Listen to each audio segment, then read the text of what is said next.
So it's being close to 3 o'clock. We can call the selectmen's meeting to order here at 3 o'clock. Let me get my notes here. Oh, this is the agenda. Good. So we have no guests today, so there is at this stage no privilege of the floor. So we'll start then with the minutes of the meeting of August 13th.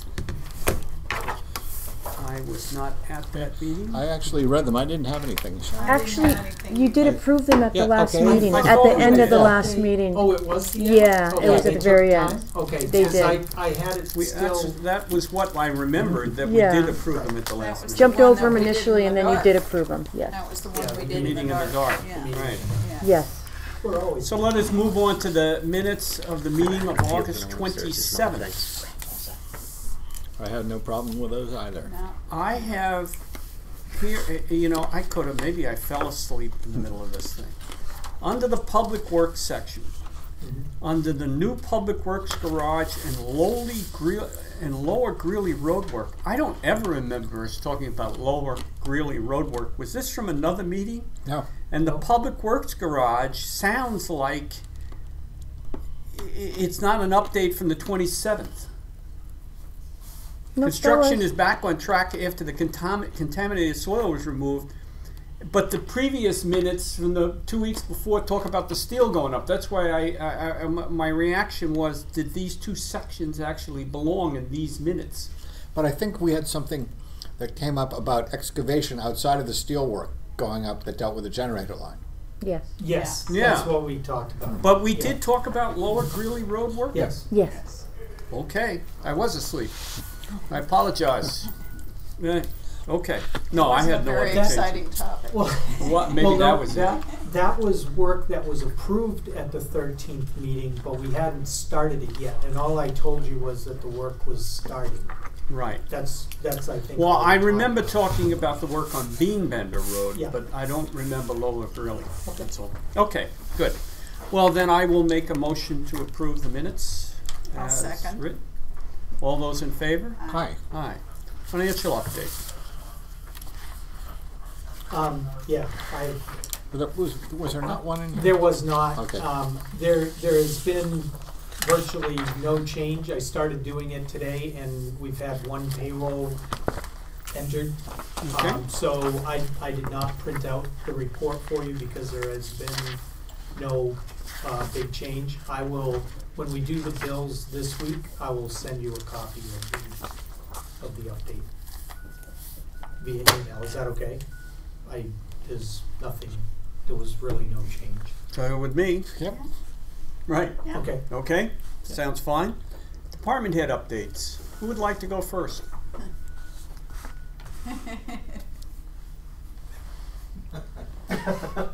Well, how about the one? How about the one closest?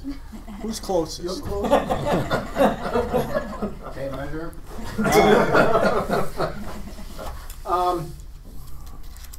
The week of the 23rd, I believe, we were approached by the National Weather Service to see if we would like to have them install a weather station here in town. And Really? Yep. And I've got there's two possibilities. I'm pretty sure that this picture right here is most representative.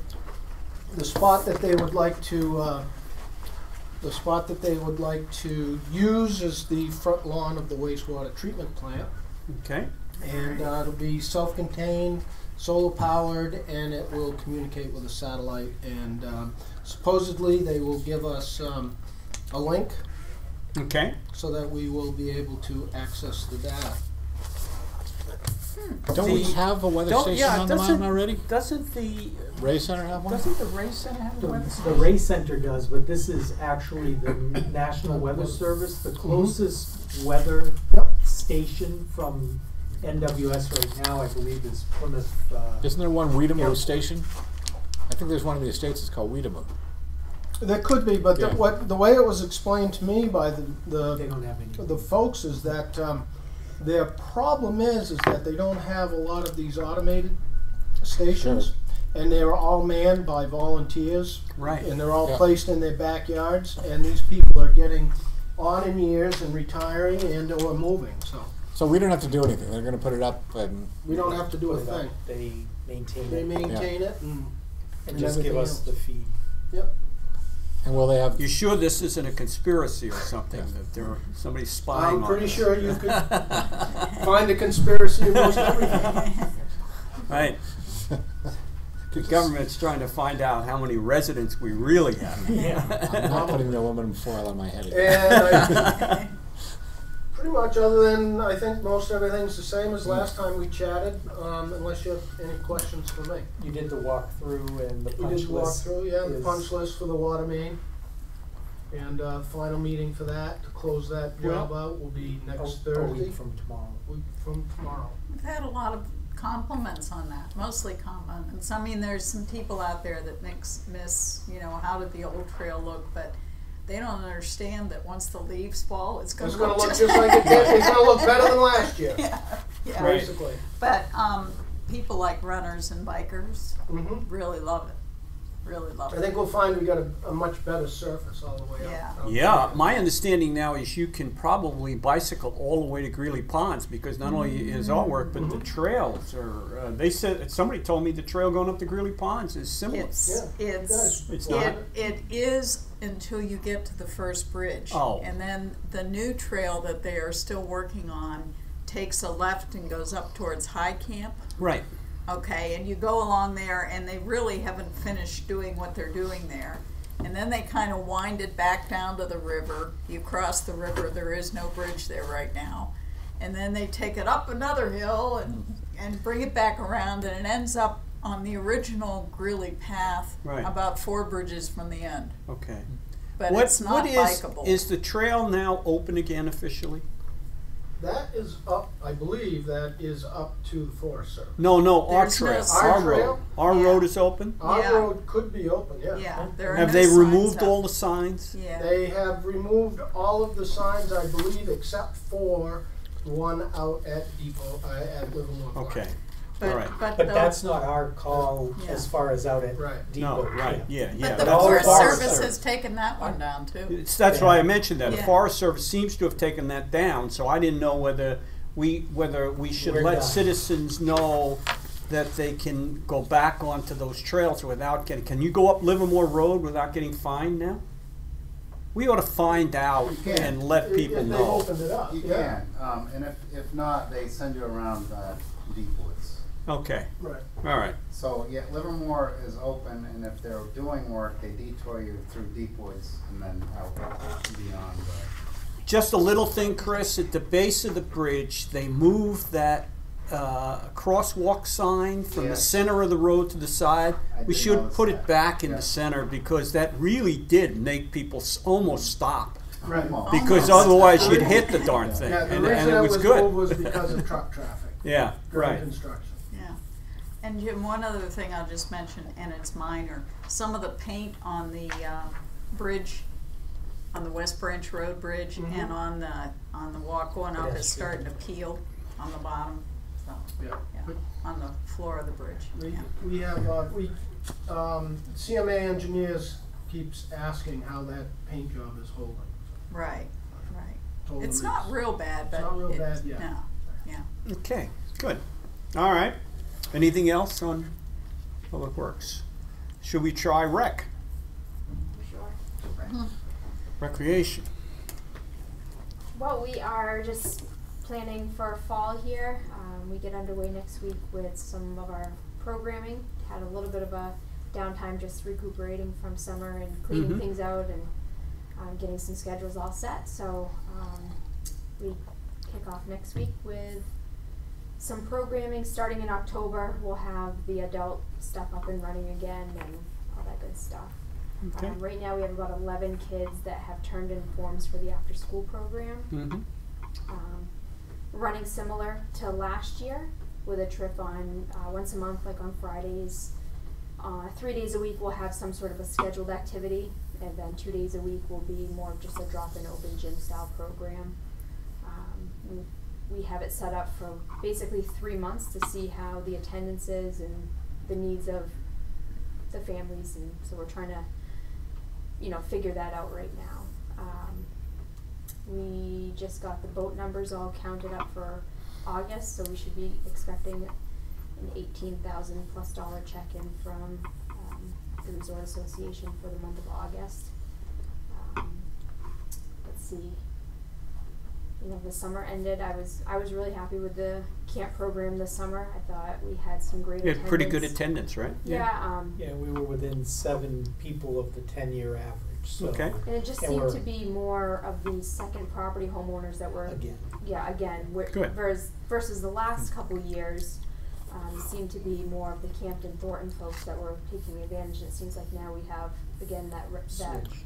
second property homeowner population coming back. And are these younger kids who are going to be with us for a few years, or these You know, the mix? our Wings program, which last year we had, you know, was really kind of low. This year we had solid, like, We were up 10.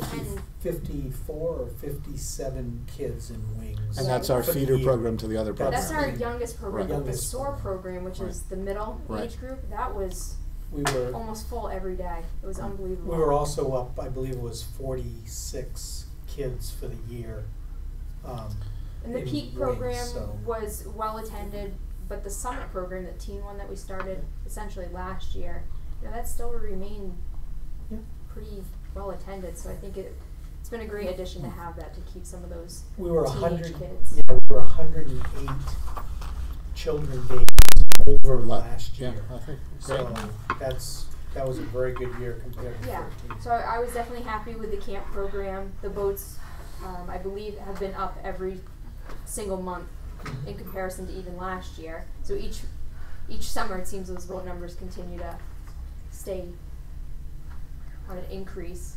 And then, you know, some of the summer programs, the special events, I would say that would be the thing to reevaluate. The 4th of July stuff was well attended and definitely worth doing again next year, I would say. But some of the other smaller events that we do, I would say, need some consideration whether they're going to take place again. Okay, well, look forward to your recommendations. All right. Go forward. Okay. How did the Endurafest work out with you guys? Was that worth doing for them? Was it worthwhile on your side and on their side? You know, the Kids Zone was very well attended. Yeah. The staff was busy the entire time they were down there. And those were mostly kids from participants in the event, or local kids as well, do we know? Hard saying. Yeah. Hard saying. I think I was down there for a portion of the time. And yeah, I would say that definitely race participants were down there. I mean, the race didn't have a great deal of Right. participation, so it was kind of hard to tell. Yeah. But certainly we were busy at Yeah, that little great. station Wow. for sure. Good. Great summer, appreciate it. Yeah, Yep. thank you. Okay, public safety. Things are going well. Joe's started the academy, so that's good. Haven't heard from him for. We're getting phone calls. So he's going to police, or? Yeah, Oh, police okay. full-time. What else? We're getting some good feedback on the school crossing, so that's going well. Is the crosswalk actually, is there a new crosswalk? Because I keep getting asked about that by probably the same person that talks to you about it. Right, and right now there's really no place to put one that meets A new a one. standard, right? Yeah. Okay. But it's going well, and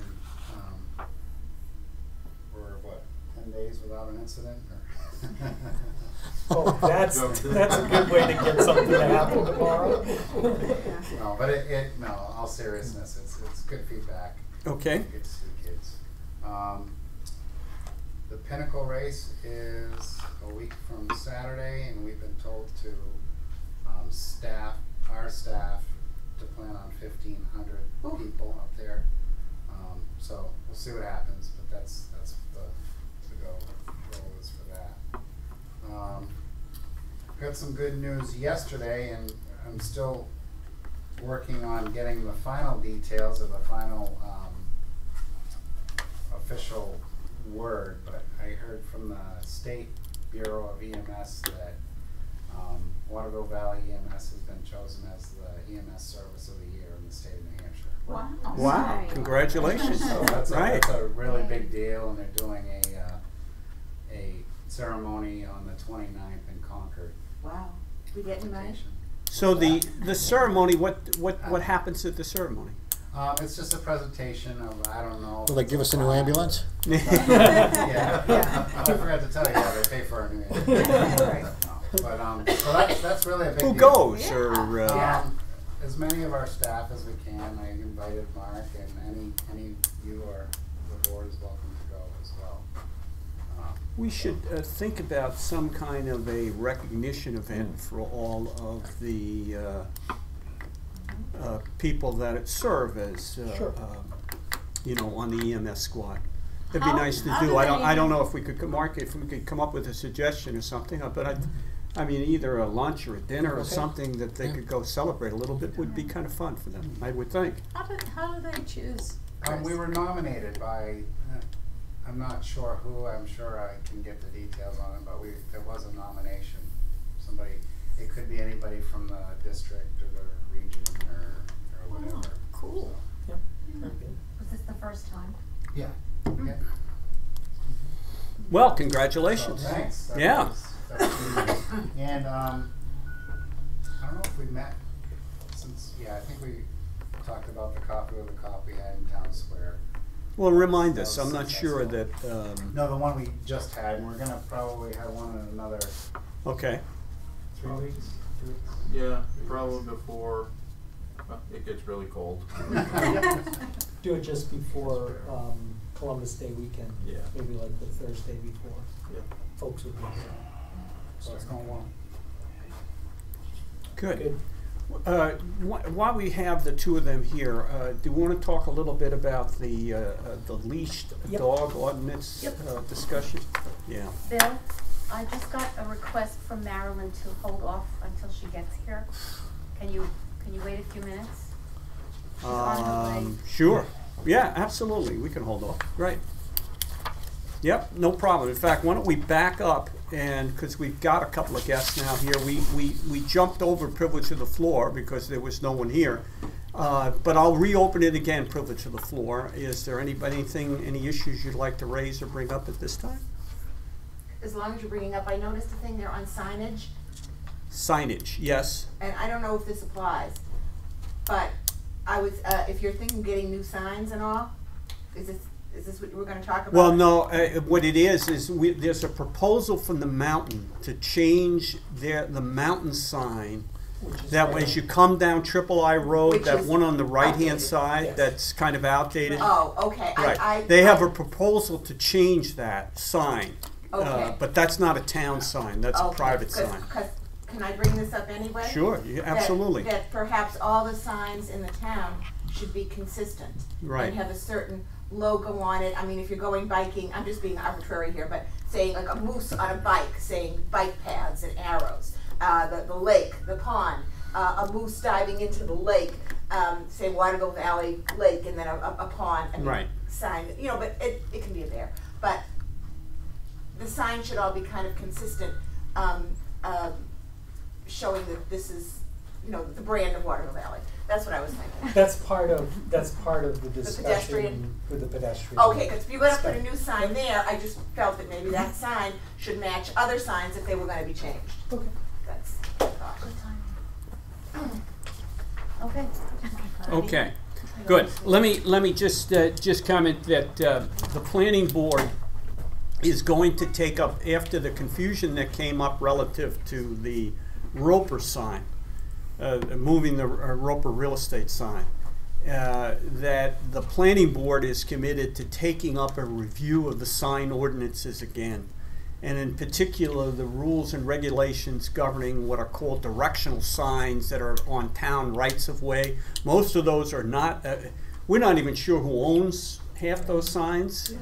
But anyway, we're going to take a look at rewriting that segment of the regulations again to make them more consistent. So we'll be sure to let you know when that's done, so you can come and add your comments. But I'm sure they would like to hear some feedback. I did get just while we're talking about this, I did get an email from the Forest Service. Right. They don't like the new proposed sign. That is their property, right? Well, the last time when the existing sign went up, it was the DOT's right of way. Now the Forest Service is claiming it as White Mountain National Forest. So we're gonna have some back and forth. So this is out of our hands. It's But it's out of not the Forest town Service. right away. It's not the town's right of way. So it's between the mountain and the Forest Service now. That's correct. See, this gets into the question But of, you guys are okay with the sign as proposed. I just wanted to be I on record. was, as long as it was on White Mountain National Forest land, because then by definition, it's an on-premise sign. It's not an off-premise sign. It's on their premises. Right, if the It's White on the Mountain- mountain's premises. I got it. I see what You know, mean. so the rules Yeah, are yeah. different governing, I got it. so yeah, from that standpoint, I didn't have a problem with the sign. Well, if but it's they in the gotta- DOT right of way, you wanna talk about it. I have no again? idea what we do when it's on a DOT right away. See, that's, 'Cause it's Do our off-premise. regulations cover? Well, it's off premise. No, we, Then it that's- would be off-premise. It would You be see, off-premise. then our off-premise rules apply. And I'm not, the problem with the off-premise rules, it's not in an intersection. right. Yeah. It's up the road. You know, there's a sign at the intersection already. You know, so that's The that's sign where as it gets proposed confusing. with the arrows. I didn't have a Okay, problem. if they put it at the intersection of Triple I and Route 49, are you okay with that? except if you put it at the intersection, it's gonna create a It's blind redundant. spot. It's kind of redundant, isn't it? Isn't that what the sign up there Yeah. already points you to? It does. then you I'd get- only look at it in that context, why we need two signs saying the same thing. Okay. But But then you get into the issue of grandfathered signs again. Well, no, I'm No, I trying, don't. no, I'm just That's trying. why we've gotta wait and look at this whole thing if it was easy. It's a Forest Service problem, not ours. right, but if it's on Forest Service property, then I'm concerned. Then it's on premise. It's a Okay. discussion between them and the Forest Service. Okay. Now we have a right to approve it, but I'm pretty sure they would meet all the requirements of an Well, the on-premise Forest sign. Service right now is saying they are not going, they don't like it and they're not going to Why? let them. Well, Well, I don't, maybe they want a little bear or something. I did not Okay. print it out, but Yeah. the email says they are not going to and who from the allow. Forest Service sent you this? Tom Giles, the assistant, I know, okay. yeah, the assistant, district ranger. Well, he isn't going to get a break in golf next year. No, no gimmies. That's right, right? No gimmies for him. Yeah, Just so. Okay. yeah. All right. Let's. We were just going to have a discussion relative to the proposed. Now, let me be sure. We had talked at the last meeting. We're trying to have a meeting with residents, not to discuss whether the town should or should not have an ordinance leashing, but if we were to write an ordinance, what would the residents want us to write? How would they want the town to enforce it? And we were going to have a public hearing meeting to try to get some input from residents as to how would they propose that we go about enforcing it. It's one thing to write another ordinance, but somebody's got to go actually out and do something. And what is it to do something we want people to do? Do they want us to hire a dog control officer? Well, I mean, that's what a lot of towns do. I mean, I don't know what to do. So we were going to have a meeting, and we were trying to do it on Columbus Day weekend, and the problem is I'm not here. So we are trying to get an alternate date, right? Yes. Mark, you have a strange look on your Yes, face. no, that is correct. That's what we talked about at the last meeting. Meeting. All right. But as part of this, you also asked for Dave and Chris to The come data in. is here. To give us Has, their has input. everyone here gotten a copy of this data? Not everybody. Well, it should be disseminated out to the public so we can see what we're Okay. actually dealing with. Okay, I'll go make copies. Thank you.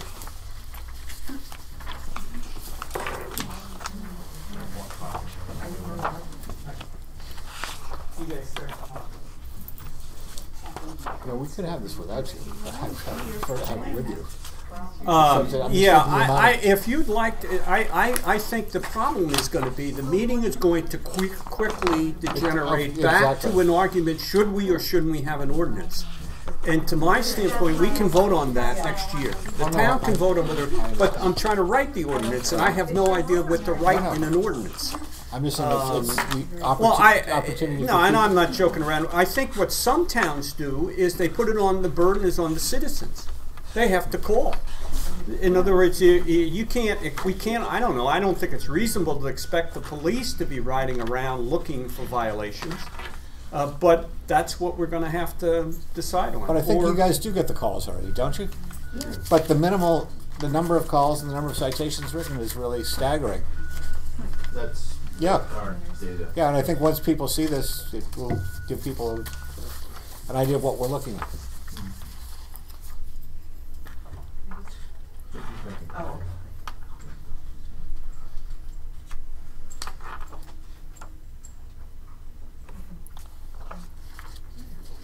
So, we need to try to come up with a date for the meeting. I would suggest the Friday, but just move it off Columbus Day weekend if we could do it. Well, what I thought the reasons I suggested Columbus Day weekend is we have a greater mix Absolutely. of people who are not here full-time who are up for that weekend. Sure. So since we have time, a lot of time before town meeting and before any warrants or any articles, proposals have to be written, I could say we could do it around Christmas time when there are people here. The idea is to get input from everyone, not just the 300 of us that live here full-time, to let the people have a voice who are here for the summer that aren't property owners, that people who rent, or people.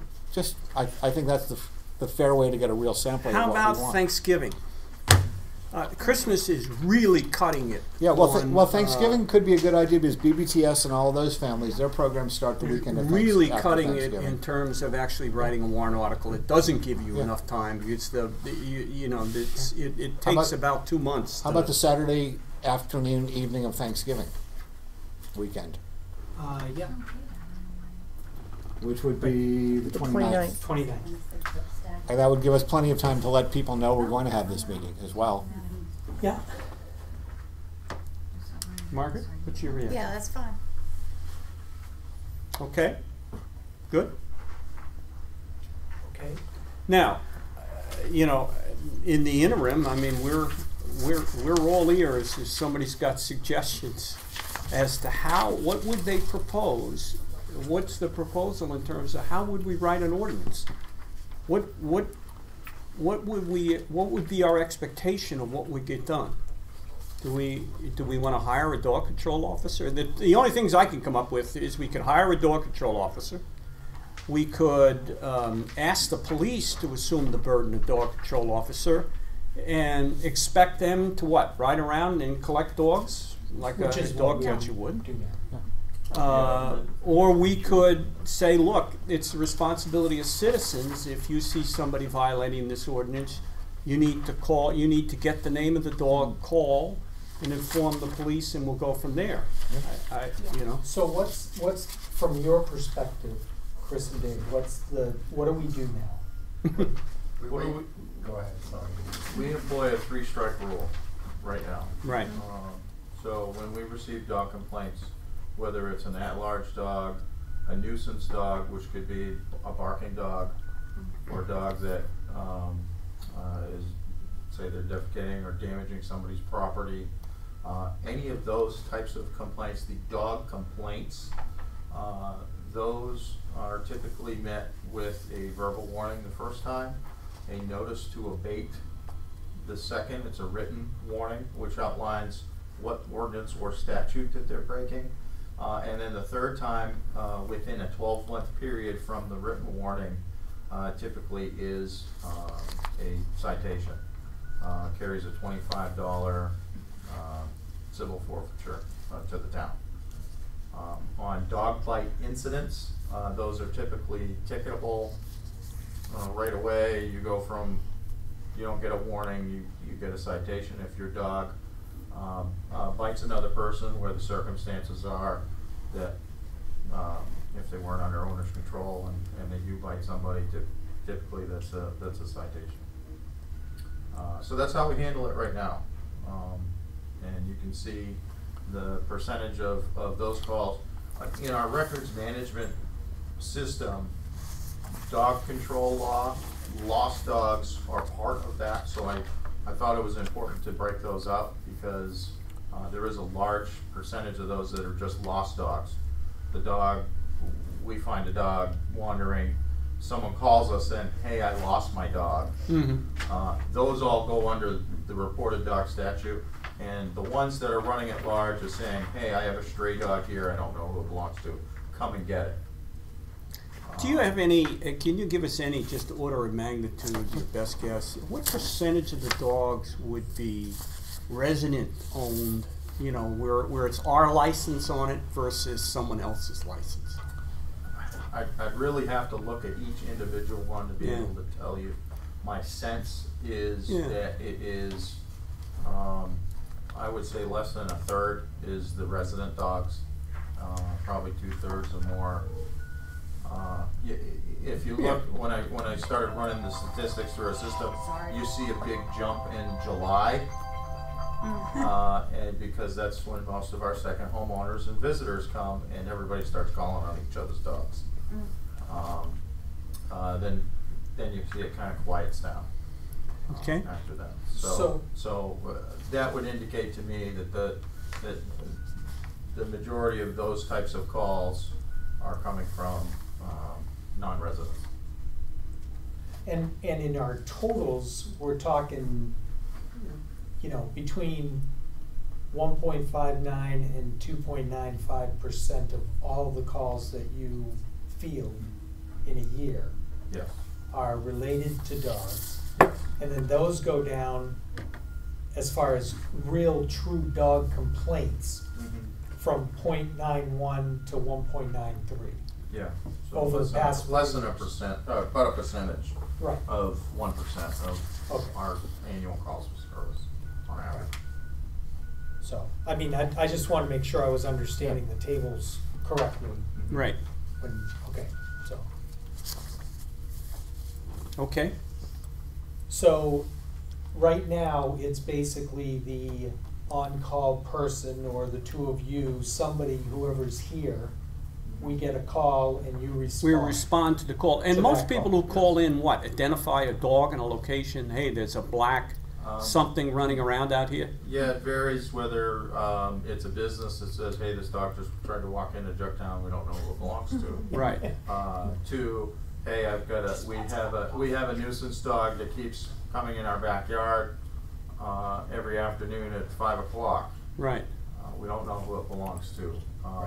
Very few of those, I think there were 2 that I could find that actually had a Waterville Valley dog tag that was identifiable to a resident. Margaret.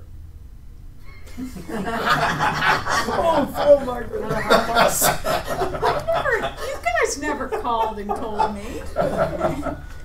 No, it's no. I think there was one incident. Now let me be clear, was it Margaret that was wandering around in the yard of the dog? I was not. Oh. No, but, okay, so we're taking care of it in-house right now. It's about 1% of what you do. Right. And so I think that's the starting point for where we are now. The But majority we of are that- not actively, I mean, We're- we don't we're go not, out no. and look, and if you noticed there was a dog that as a policeman was making his rounds, he saw a dog that didn't have a leash, he's not gonna stop and pick that dog up or anything like that. Not right It's now. probably headed home. Yeah. Right, yeah. And that's the point. In order for it to fall under a nuisance, you need to have a complaint. Oh. Would that even be the case, Chris, if you wrote a leash law that said it have to be on a leash? Well, we'd You have to- couldn't act without a complaint? That would certainly change, but you'd have to. Okay. We'd have to know what the ordinance said before Right. we could make the decisions on how we were going to enforce it. Okay. But, okay, just going back to what you just said though, the ordinance number 7 says at-large means not under the control of the owner or any person. So if the dog was completely alone, could you in fact stop and, Yes, and a lot of those at large would be the dog is out somewhere, we pick it up, we bring it back here, Right. and we try to find out who it belongs to. right, Those are more of a caretaking thing than an actual enforcement. A lot of times, it'll come in where within a half hour, somebody's calling us and telling us, hey, I've lost my dog. Well, guess what? We found your dog. Right. So, well, I just wanted to be clear because of the ordinance and like going back to your question, Right. Bill, of what are we going to do to enforce it? Right. You know, if we left it like this and we had a dog officer, he could be driving around and seeing a dog, nobody around that dog, he would pick it up and take it. Okay. But based on the numbers we have here, it's gonna cost us Oh, I know. $2,000 to $3,000 Yeah. per offense, based on the number of offenses we've had. Right, exactly. We I'm don't- not we saying. No. Yeah, Currently, we don't need a dog officer. No. right. Right. And we don't have that many. We have, it looks like we had last year, up to this year, 3 nuisance calls, 2014, 4, 2012, 2, and 2011, 1. See, this is always going to be the sticking point in the meeting, because you want to go back. There's going to always be the tendency to go back and debate, do we or do we not need a rule, which is good. But eventually the citizens are going to decide when they vote whether they do or do not want a rule. I'm just trying to figure out how to write an Well, ordinance that's if what it's I'm trying different to than get what to. we got. That's what I'm trying Right. to get to also, because the way that this is worded currently, Right. you You- guys are in the position now of what do I do if I see a dog? You know, then you gotta start looking around for the person, because if it's under voice control. Right.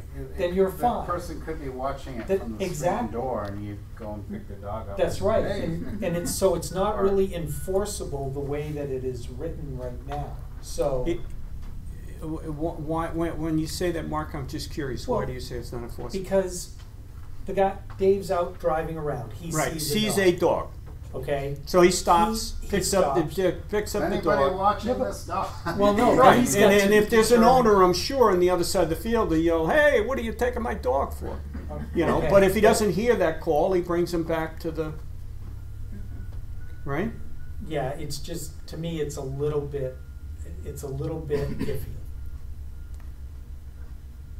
Oh, Because it's and or by means of physical, you know, we've left the door open. oh, Maybe the dog goes out and does Well, its okay, that's business what we need and to comes decide. back home every day right. at 4 o'clock or whatever. Okay. That dog, people could argue, that dog's under control.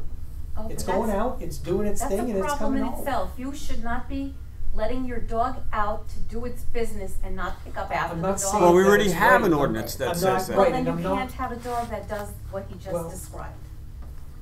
Well, the problem Right. is you can have a set of rules that says you can't do that. Then somehow our problem is the dogs aren't smart enough to read the rules. You know, we don't find the dogs, we find the owners. Right. And so the dog is just going to do what a dog wants to do. I mean, that's always the problem. But if All right. that dog goes out and he does his business on a person's property, then we can't do anything about it, regardless of where he's On your own. walking Yeah, we're around. not talking about on their doing it own on, property. On their own private property. Right. That's right. No. Oh, yeah, It's I not don't. somebody else's, it becomes a nuisance, and that's. On town property, And that's a And there is no Public way property for or- him to know, without physically taking the dog and having somebody report it, whether that dog was standing on its own property when he picked it up. I mean, there are some And- places and- that it's gonna be obvious. And, if it's and a on lot of back in times we field. see many dogs that do have that routine, that they do go out and they do their thing, and we're familiar with them, and we don't have any calls, and we don't have any problems with them, and we're not putting them in our cars. Right. That was Well, and my I think original- that, I think we Yeah, ought to that's- also realize that most towns that I would bet that particularly with the dog waste issue, it becomes a public shaming as much as anything. The reason why towns get better is because the citizens change their behavior, Right. because they don't like the public pressure of their neighbors. And if we're going to do something, that's probably the most effective way, is to start a public relations campaign so that people self-correct, not because of fear of getting Right. caught or fined. I I question whether fear of getting caught or fined is going to change anybody's behavior. think but- what we're missing here too is we need to identify a problem, which I don't think we've done yet. Yeah. What are the issues, what are the problems? Well, all I can tell you is when it was put up for a vote, well over half the citizens said, Out We- of 30. well, 30 people is 30 people that were there, but of that 30, the majority said put the dog on a leash. Yeah. I mean, you know, and I'm saying we'll have another vote and decide, you know, whether they want to do it or not. I have to go out and sit in the audience for just a minute. I'm saying as a private citizen, my belief is that there are a number of people who do not have dogs, who are basically afraid of dogs, and who believe that having a dog on a leash is a better control mechanism. And so a lot of those individuals who were at that meeting, and some people who were dog owners, were interested in having all dogs on leash because they believe they're afraid of dogs, they don't like dogs, and they believe that if a dog is physically restrained, it behaves better. That's what I got out of it. Right. I don't disagree with that. But in the end, you know, I'm assuming at some point in time the citizens have a right to decide Yes. whether they do or do not want to do it. I'm just curious. I'd like to go into it with our eyes open, because writing a law that's unenforceable is a waste of time. I mean, we've got that now, and my pet peeve is this off-street parking rules we have. They're fundamentally unenforceable. I'm going to take the time and ride around and see all the cases where somebody parks a car in a street and says, you know, you can't park your car there. You know, so we end up with rules that, you know, are what rules? I don't know what they are. They're rules we have a tendency not to enforce. May I speak? Sure, go ahead. I have a lot to say on this subject. I've been the collector of information since the day that I brought it up at the March meeting. I have found it really interesting and curious that this is more important to the residents and more heated than the budget or the pedestrian paths or any subject. I mean, people are really excited, and this has been very polarizing. I would not myself be in favor of creating any more work for our public safety department. And I agree with Bill that people are very self-correcting if they understand what the law is. If you ask people in this town what the leash law is, they are very unclear. You will not get a consistent answer. So I think that if there was a simple law that said that the ordinance number 7, I actually had the wording at town meeting, and you can go back and look at it. It would simplify it so there is no more voice control. It says that there has to be a physical connection from you to your dog when you are not on your personal property. And the legal language of that is in the wording. I didn't bring it with me today. But that's how I would simplify it. Now, what they do in Colorado, because people have brought this up a couple times, is you can test out, but you have to carry this little badge with you that says that your dogs are cooperative and will stay with you and won't charge other people when they're off leash. And that means that they really are under your voice control. And I don't think probably that might require some kind of specialty thing that wouldn't fall under your jurisdiction. It might fall under somebody who's a specialist dog trainer for you to have to go and do. It's an extra nuisance for people who want to have their dog off leash. But if you do believe that your dog is well behaved off leash, then I think your dog should. I think this is punitive for people that have good dogs. I think we have a lot of laws on the highway. It's punitive for me because I'm not a crazy speeder, but I have to follow them because other people are. So we create all these laws that are for people that don't follow the rules. So we are making more laws, but I'm pretty sure. I know that I know this is hard for you guys. Maybe not Bill. I think Bill's really on the fence, but for Mike, I think for both of you, that Mike and Margaret, that you don't want to see it. So, but I'm pretty sure, because a lot of people have talked to me, that it will pass at town meeting. I'm pretty sure, and standing up and saying that. Well, it is the citizens' right to decide it. The nature of the Exactly. form of government So I in the think state what of we New should Hampshire be- is not a decision on the part of the Board of Selectmen to write an I know ordinance. that you all understand that, Yeah. and I don't mean to be pedantic, but I think that what we should really be directing the conversation to is how can we make this constructive for the people who are gonna feel that this is punitive? Right. Like making Packard's Field a designated play area where dogs can always be off leash. Or going out and taking the time and getting certification. I know there's a trainer in Plymouth, maybe they would do it for us if we made that some kind of addendum to our ordinance, because if you feel strongly about it. But the problem is not the dogs for the most part, the problem is the owners. As the owners, of course. And everybody who's in favor of this has a terrible story to tell me. And at the end of the story, I say, did you tell the police? And they said, no. Nobody is reporting this to the police ever. Exactly. These statistics are irrelevant to the problem that we're talking about. There are no statistics And not calling you. Well, on if it. it's a problem, And they I should be say, followed. please course. call, please call. We're not gonna No. get any traction on this subject unless you call. They're like, I don't wanna be unneighborly.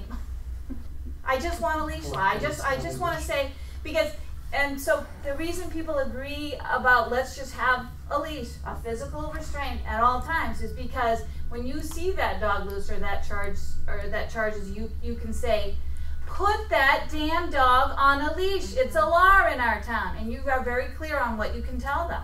Right now, we're not clear on what we can tell people. Okay. Because it's vague. So, that's where it is. All right.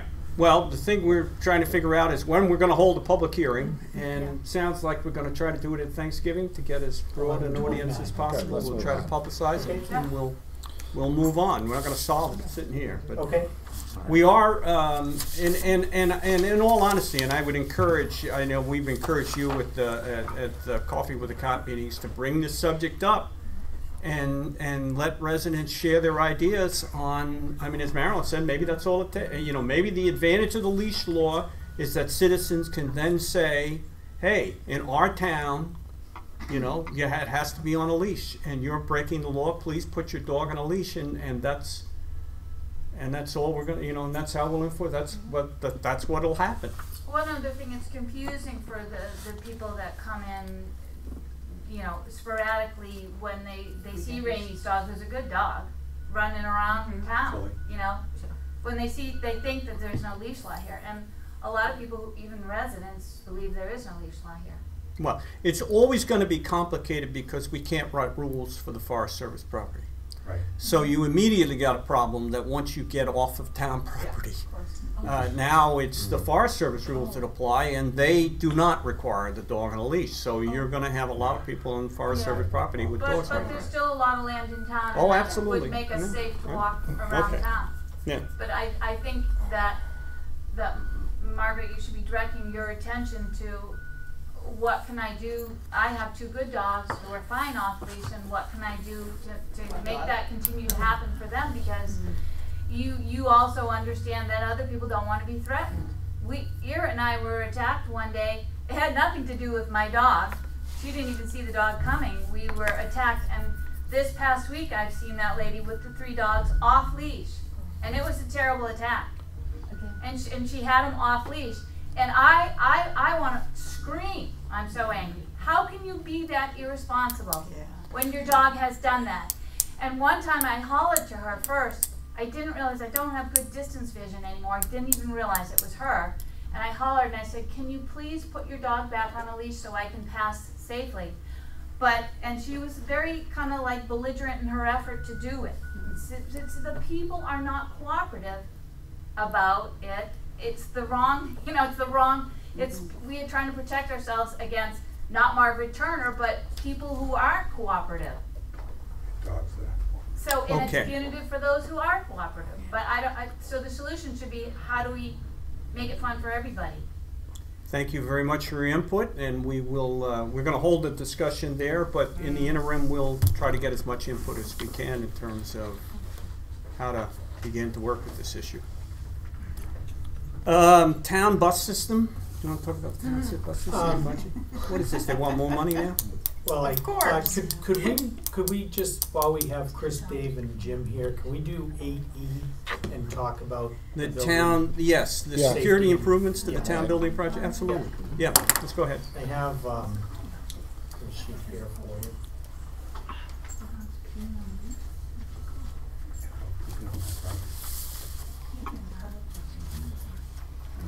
There, oh. I'm excited now. Well, we will get back to privilege of the floor, and when we do get back to that section of the meeting, you can bring it back up again, but, we're gonna move on in the interim.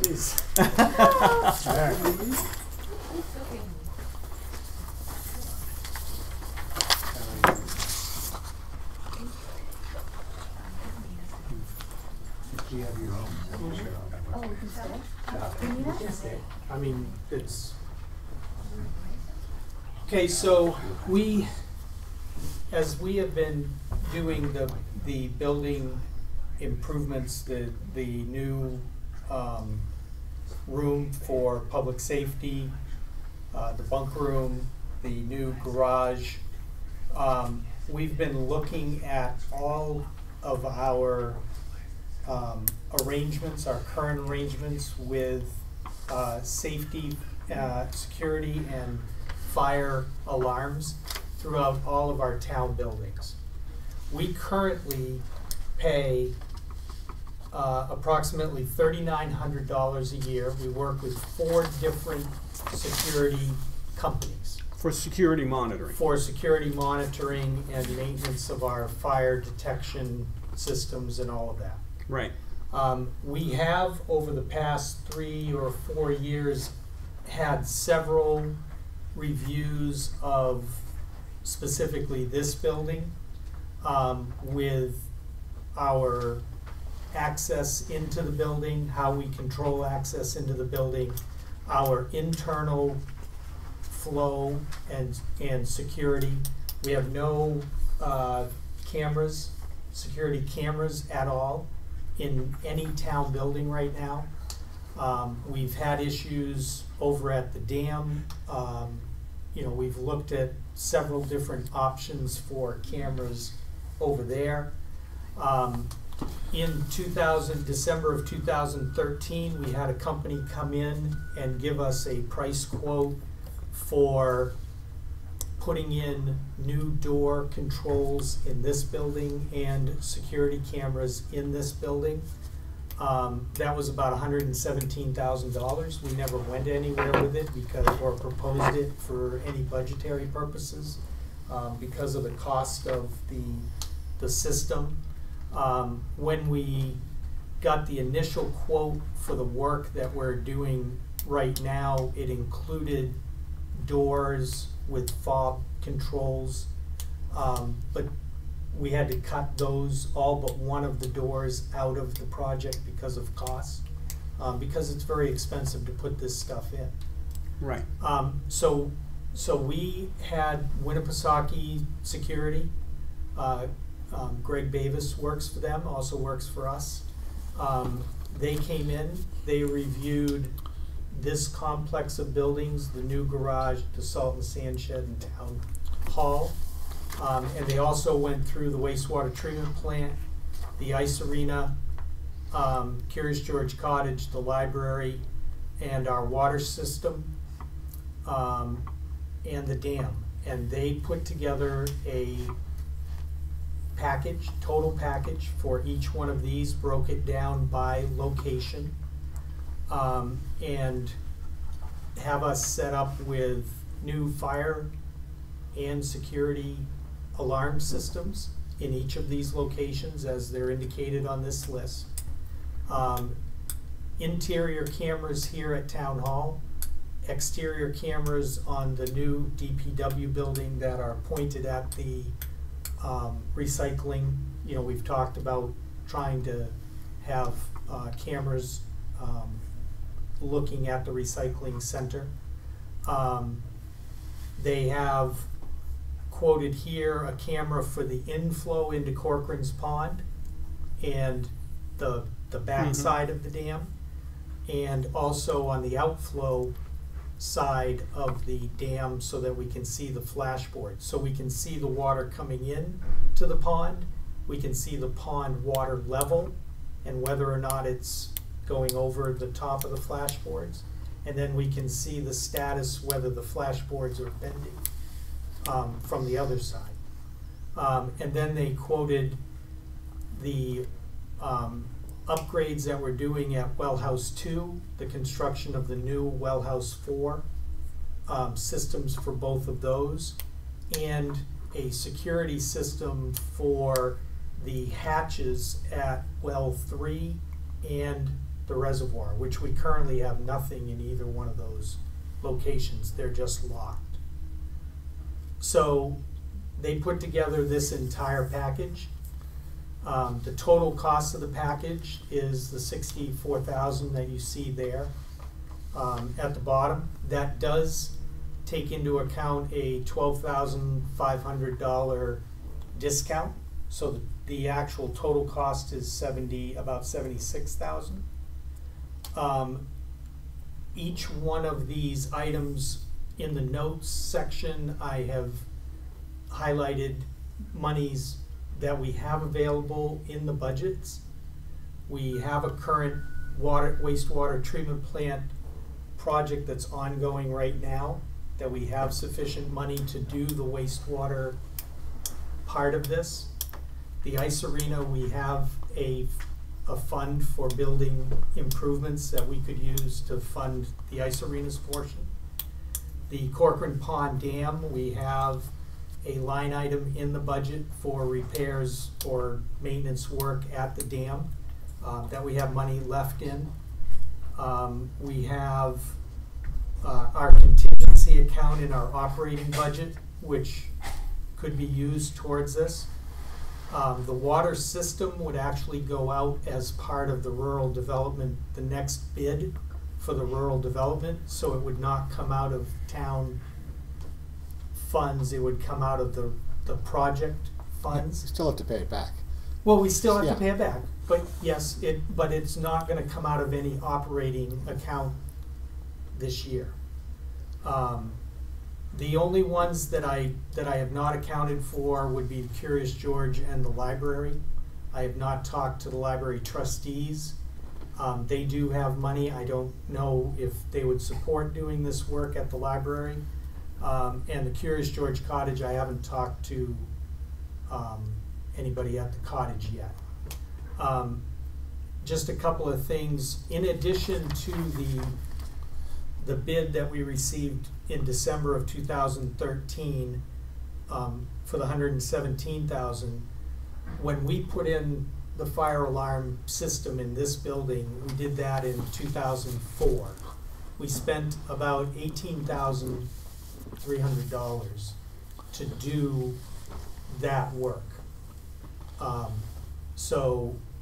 And then we spent $5,000 to put in the system that's at the library right now, which is just an audible alarm. It does not send signals out in any way. It just has a red light and is an audible alarm. Yeah, that's the low temperature red light, right. Is that similar to what's at the Curious George Cottage? And Because the there is an Curious- alarm panel There is an there. alarm panel, but again, that's not connected to anything. Right, So that when, would be but when you just come an in, audible. you have to turn it off. That's because correct. it does sound, yeah. That's correct, because it's an audible alarm within the building. Right.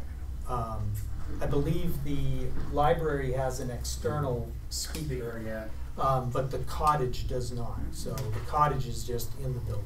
There's a whole bunch of so there's- but the thrust of this is two things: improve fire and security. Help me with understanding on the fire end. What from the standpoint of our insurance carriers, what do they require?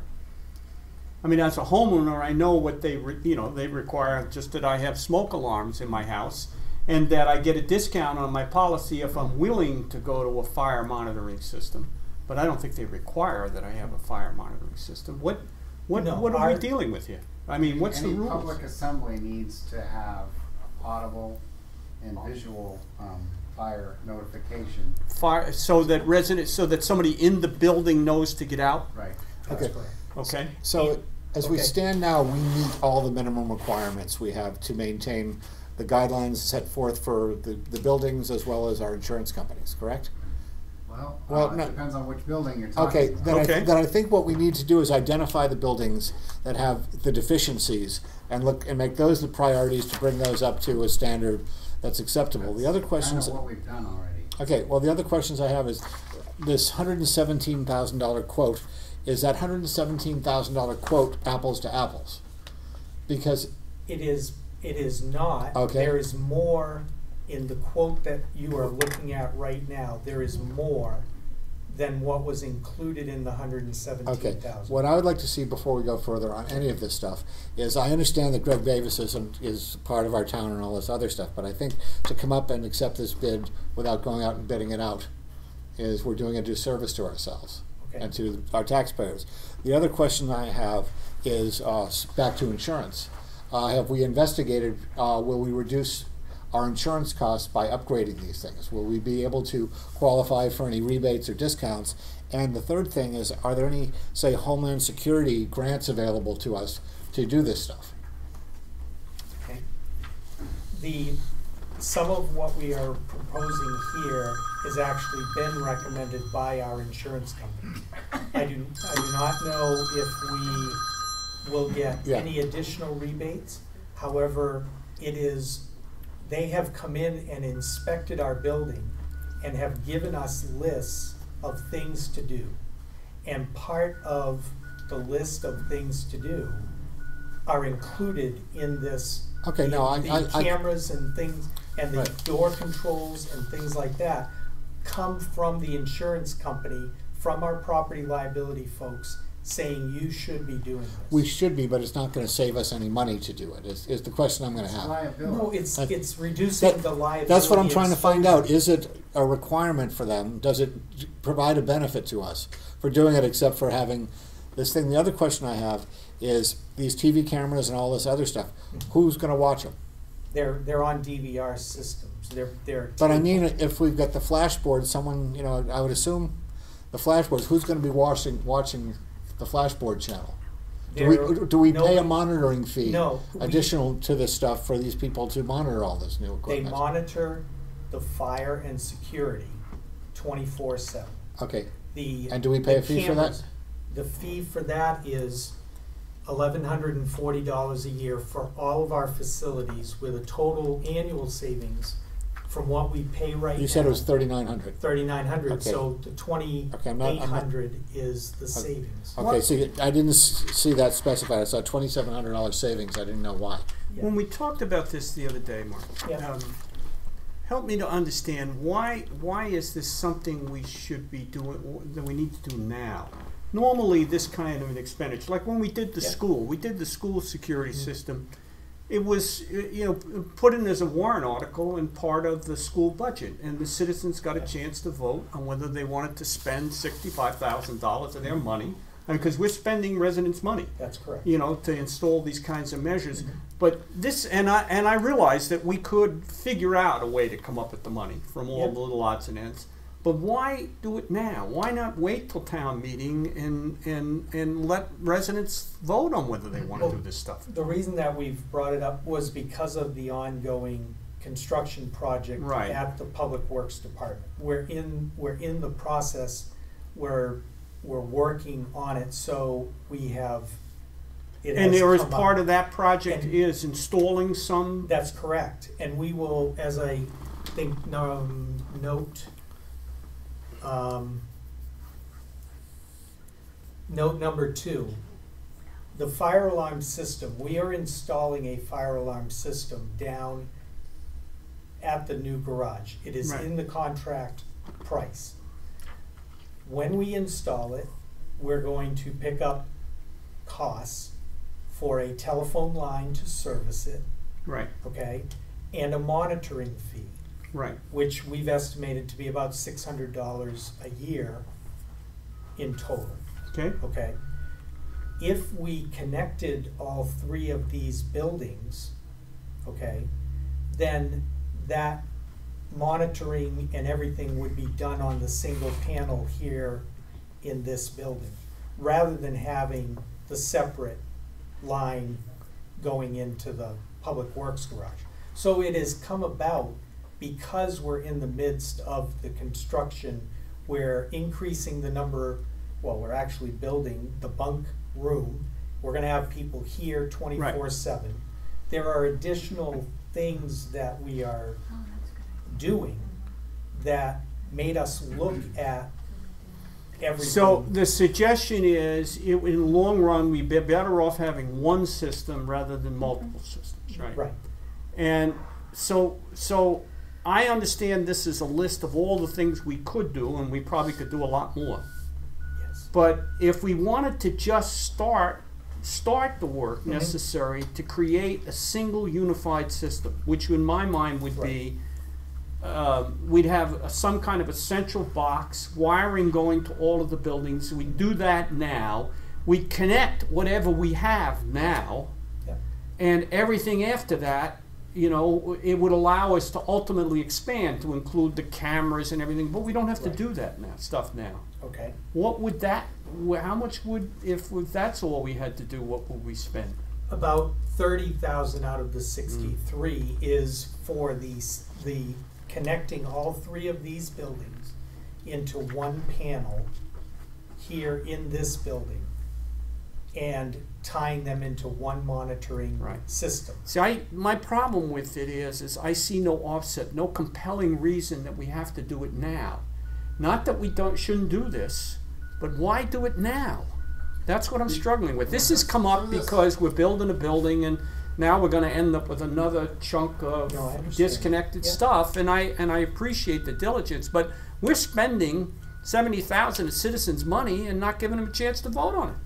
I can help you out with how we came to now. Yeah. It all started with the building. It's Jim's fault. So we basically had an assessment done of the security, the monitoring, and during that assessment, and I don't choose to indicate details in public, but we have some very, very, very significant exposure. To the point where, we can tell you in private, but it's significant that really needs to be dealt We have with. some risks. Yes. We're taking some risks with what we're doing today. And I don't think we should do that. But I'm of the mind that we ought to let town meeting, we ought to go to town meeting and say, we need $70,000 to fix deficiencies, and these are the deficiencies we intend to fix, and give us the money. That's how we work. I don't know, because you're asking me to take, because if we don't spend this money out of all of these odds and end budgets, what we're going to do with it is get it back. We're going to give it back to citizens in terms of lower tax rates. The arena money will sit in the account. But that money whether can we also spend it or be not, used for we a can new use roof on when it the on a arena new needs roof it. when we need it. I mean, it's, I understand that. I'm okay. Well, I think what we need to do is we need to be apprised of these deficiencies before we saw this. Yeah. I think it should have been presented. We've got some issues we've got to talk to. Here's our problem, and this is one of the methods to deal with it. Because to have this just thrown out here, think of how we're looking at it. We're just getting this across our desk with nothing else. That, it'd be swell to do this because we're doing this now.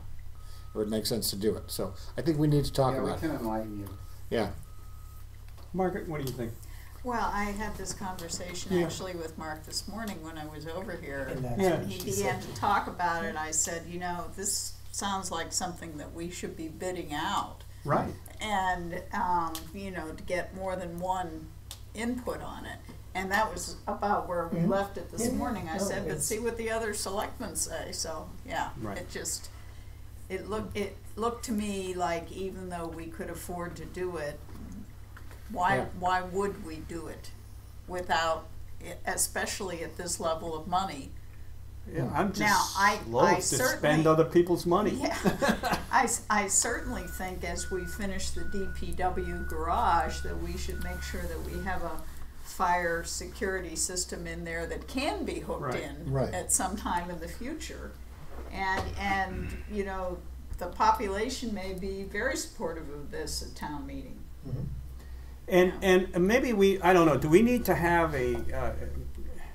is the nature of the deficiencies is something that would be difficult to talk about in a public format? Some of them yes, some of them no. Do we have I'll let you, do we have a rule that allow? I understand that anytime you get into a deficiency, then we're turning over rocks, and when you turn over rocks, you got to be prepared to deal with what's at the bottom of the rock. Right. Whether you like it or not, you can't put the rock back once you know. So once we know, Well, this has been an ongoing, we have had assessments from our property liability carrier several times since 2006 when we started talking about the building. Okay. This has been nothing that we will tell you in non-public is new information this week. Is it new information to us? yeah. I'm not aware of any deficiency. But I think I think I would have grasped onto something where someone came in and said this is a dangerous deficiency. We have a Well, dangerous I mean, deficiency. We've certainly talked about things like whether the entryway needed to be glassed in so that Right. the money that was being changed hands over the Yes, and counter, those- whether that needed to that's be right. addressed. I certainly remember talking Yes. about that. So some of them are at that level. Right. There are a couple of other things that are particular to this that you probably have not heard, but you've heard the majority of it. See what I'm missing is, and you would know from a policing perspective, is there a given set of understanding that because of the nature of that there are a lot of wackos out there, that public buildings are different than your home?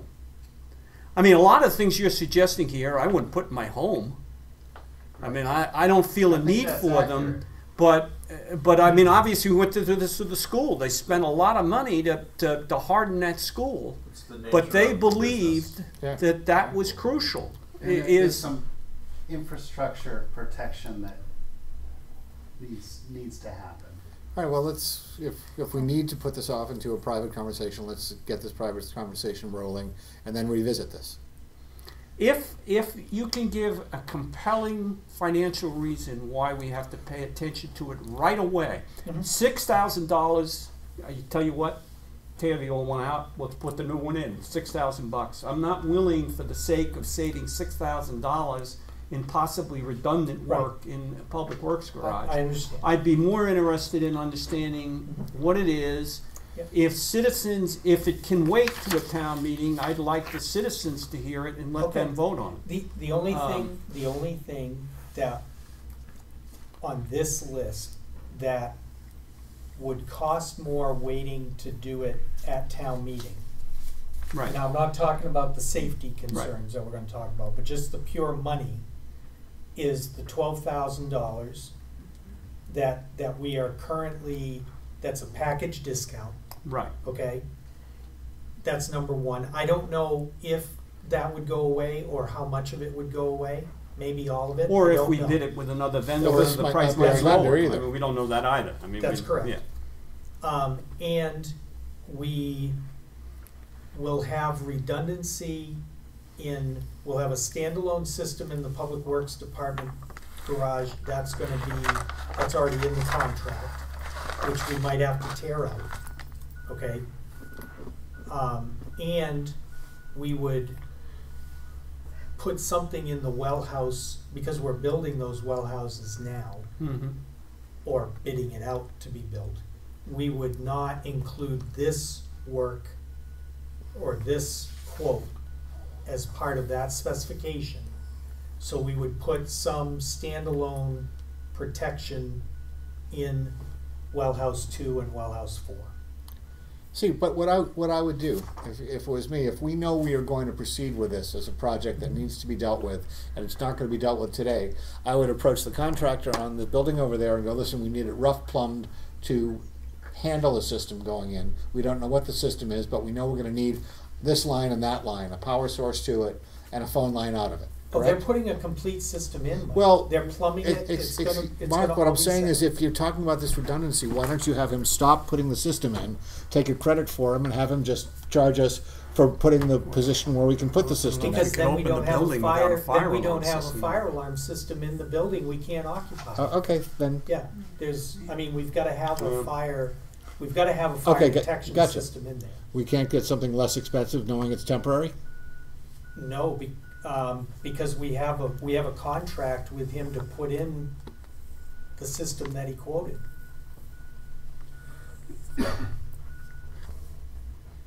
I mean, it's part of the building. Well, what would happen if we wanted to go and make the change and put this new system in? You would be willing to break the contract for that? If you said we're going to go with this guy here, he's not going to put in a $6,000 system. He's going to put in this guy's system. Then we would have a fire alarm in there. No, I understand what you're saying, but And, what I'm we would get a credit from the contract. that's just what I'm trying to say. Where if Yes. we know we're getting a temporary one, why don't we have a $1,500 system put in that will give us what we need until we put in the $8,000 system instead of spending the $6,000 system? You know, I'm saying instead of going with the system he quoted us for $6,000, which we're going to tear out, Yeah. why don't we see if there's a minimal system that he can put in, knowing that it's going to be torn out? That will get us through what we need to until we get a big system in. Okay, I will see if there is another way to do that. So I'm going to suggest we move on. I don't even think we need to take a vote. But first of all, our goal, I'm not saying this isn't a needed project, and I think we would like to understand the background of why you're proposing to do this. I think we ought to send it right through the CIP committee, and there's lots of other priorities, and get it on the list and decide which of these we're going to do.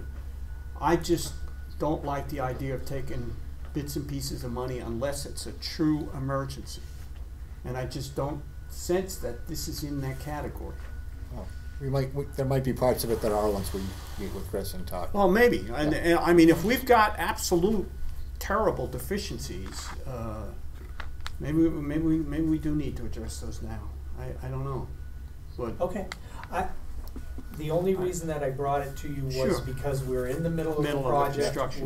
We went out to this company because they Right. were giving us the opportunity to get rid of 4 companies and work with one. And they were all things that we have said at one time or another that we have needed to do. And that's why we put it together as a package. right. And waiting until town meeting is certainly an option. Maybe there's some other reasons that we could consider as more Right, emergency. that's- But some of these things, obviously, we have standing systems Right. and we'll just continue to use them.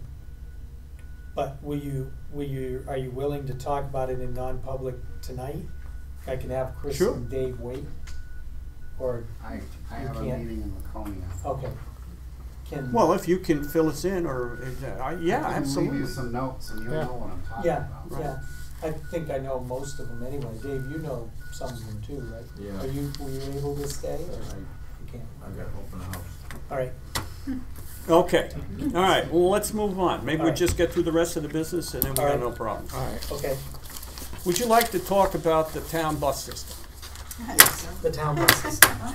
I had. You mean the mountain bus The system? mountain buses. Yeah. Not the Ski town- resorts. The ski resorts buses. Ski resorts bus system. So I had my meeting with, as we discussed and agreed that I would meet with John Carpenter. In having that conversation, he gave me the budget that I Yeah. have put in your packets. This is their current year budget. As he pointed out to me, we are currently paying $40,000, and they have billed us for approximately $2,000 in Yeah. use through the rec department, for a total of $50,000 that we would pay them this year. Their budget that they're showing on this sheet is $240,000. So we're about $10,000 short of the quarter of the cost of the system. As I told you in the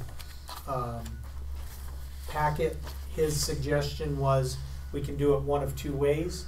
We can subtract out, there is a line item in here for contract labor where they use Robertson's bus system. Subtract out that $3,200 and the remaining amount would be what he would consider as the in-town use of the buses. That Robertson line is the only thing that is unique to going down to Plymouth. Why would the Robertson line be unique to going to Plymouth? Well, it's the only thing where the Robertson buses are not used around here. Right, but it's a Waterville bus that goes to Plymouth. It's not a Robertson bus that goes to Plymouth. I used to pass it every day going to the high school. Yeah, I know.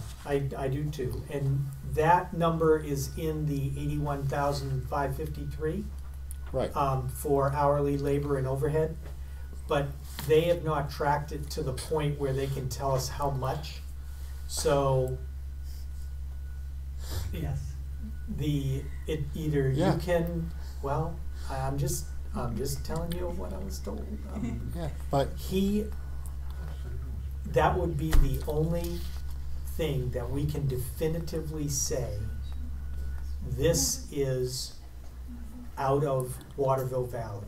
Yes, there is other use outside of Waterville Valley, but he could not definitively tell me how much of the $237,000 is out of town. Because they make varied trips. Yeah, they have the skate camp does a trip twice a week down to the sea coast, and I know.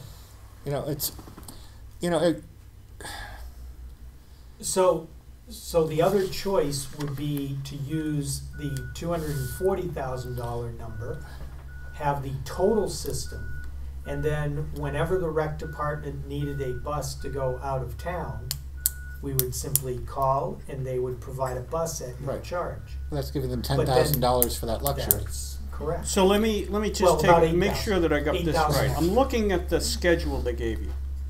Yeah. It has 2012, 2013 actual, 2013, 2014 actual, and then budget 2000. Are those heading columns correct? That is. So this is what they originally budgeted, and this is what their actual has been? Is that what I'm comparing? They originally budgeted the middle column and the right column. Are their last 2 years of actual expenses?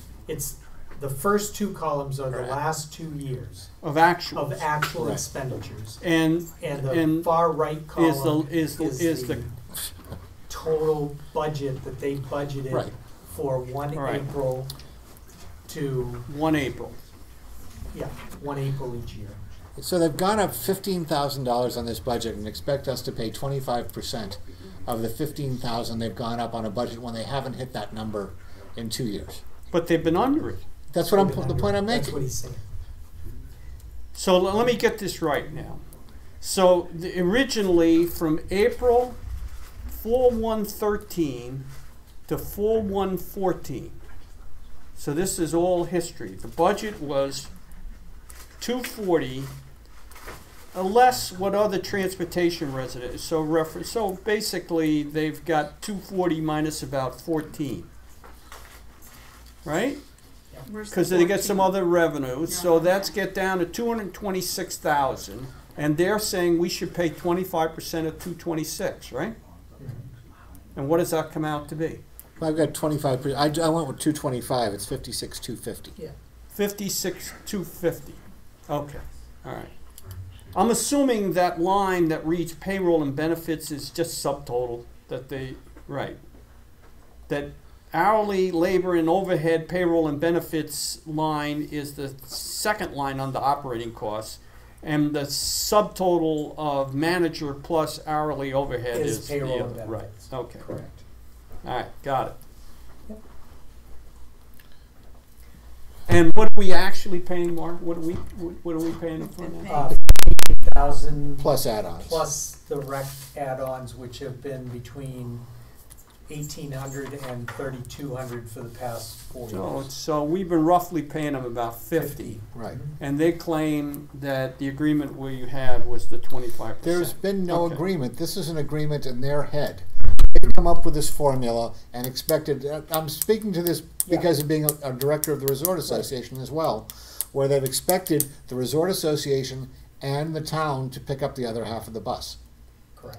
You know, no one can find a written agreement to this. Well, I have. You have an old one upstairs from how many years ago? from 1998 when it was started. Okay. And But what there's does that say? nothing- There's nothing, you are correct, Mike, for 2012, 13, or 13, 14, Right. or any of the recent years. No, it's, So now what they're asking for is for us to, this is all history. 414 ended a long time ago. Right, they're in their new fiscal year, but obviously ours doesn't start until. So what's the budget January for 1st. 414 to 415? 3%, he's saying he's expecting a 3% increase. You mean they haven't set the budget yet? They're already 9 months, they're already 6 months into it. I know. Is that, they haven't set the budget, they're gonna set the budget at the end of the period? What they would It's clever. charge us for our fiscal year for 2000, from January 1st to December 31st, because it overlaps 2 of their fiscal years, they are saying that, because the 2013, the 2014-15 budget, they're already in. So they're letting us go with the 48,000 same number up until the point where we have town meeting. So he's saying increase the 48 to 50? to 50, and then They- have and they wanna another bill- line. Then they would bill rec anytime rec asks for the bus. When rec asks for the bus, Yep. what To do go they out of charge town. us? What do they charge us per hour or something? Around $320 an hour. 320 an hour, and what would Robertson's charge us? Well, I don't know. I'd have to ask him. But I told him that if we went this way with billing the rec, that we would definitely be checking with Robertson or other services. Yeah. Right. To see what the comparison is. I think we ought to stick with 48,000 until we have a new written agreement. I can go for that if you want to make a motion.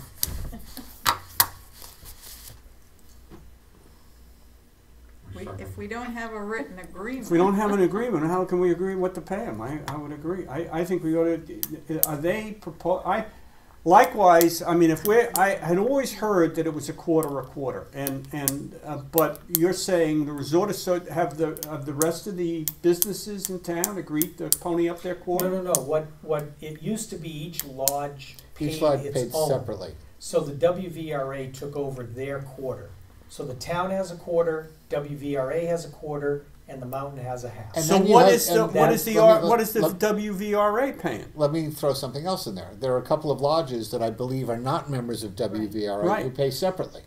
Oh, well, So that's why I would like to, you know, leave it as it is, and I'd like to throw this to the WVRA to see what they think as well. I mean, is that what they mean by other transportation revenue? No, the other transportation, yeah. I forget where. No, that's if they It's- rent the buses out. You know, that would include the rec department. I if think they- that's for weddings No, and, that's right. That's for other users, including the rec. So by this, they're saying right now they're getting 48 from the town and 48 from the resort association. right, Correct. Plus, you used to think, Mike, they get money from other people. right, I understand that, Snowy Owl's not part of the Resort Association, Yes. they pay a fee. And I'm trying to think there might be one other, Yeah, but that totals. Well, the Tor 14. would not be a member of the What? resort association, right? no, Tor actually is this year, but Oh, he is? I don't think he was last year. Okay. But also, I think they get money when a wedding goes out to, the wedding guests need to be bussed back from Squam Lake or Yeah. someplace And then like they sold 30 passes or something at PSU. Right, but which but brought in money. that brought in revenue, but that brought in so much in expenses I that were. understand that. I understand that. I'm just saying that's part of the 14,526. Well, what we're doing is we're basically paying this on that there is a perceived benefit to what? To the taxpayers and the property owners to be able to have this bus service? Yes. That's the same premise the lodgers are using. It provides a benefit to the It provides guests an of the lodges. amenity for taxpayers and the rest. I'd be curious, I mean, does anybody have any clue as to, if you looked at what was on a bus, is it how much comes from the Golden Eagle Lodge versus residents? My gut tells me residents make up a tiny fraction of what's on that Don't use bus. it. It's tiny. They Residents don't they- use it. Yeah. And maybe Yeah. when you have guests come here, family members that have a little kid, and it's exciting to ride around town on the bus, but town residents do not use This it. is why I Do think. they run the summer bus too? Yes. Which no one uses.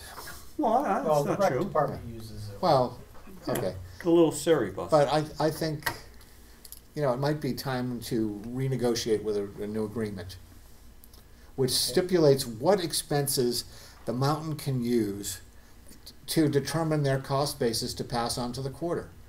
One of my big concerns is we're paying the depreciation. Yeah, but you got to replace the buses. How many buses do they own? 7 or 8. 8 or 9. The charge don't of have them all $60,000 a I year think they registered them all. for the cost of vehicle, if there's 8 vehicles, Yeah, but is still- not outrageous. I mean, that's pretty low, actually. I understand. I don't know how they get at it, but it's not. But if you were running a business, you wouldn't be able to run 8 buses and buy them and replace them for $60,000 a year. I don't think. It's more complex than that. It's a lot more complex. I than think that. they're making it up, but That's I mean, one of the points is that they obviously they own these buses. Right. And so, and I'm sure they're taking a deduction for all Exactly. of the depreciation on their tax accounting.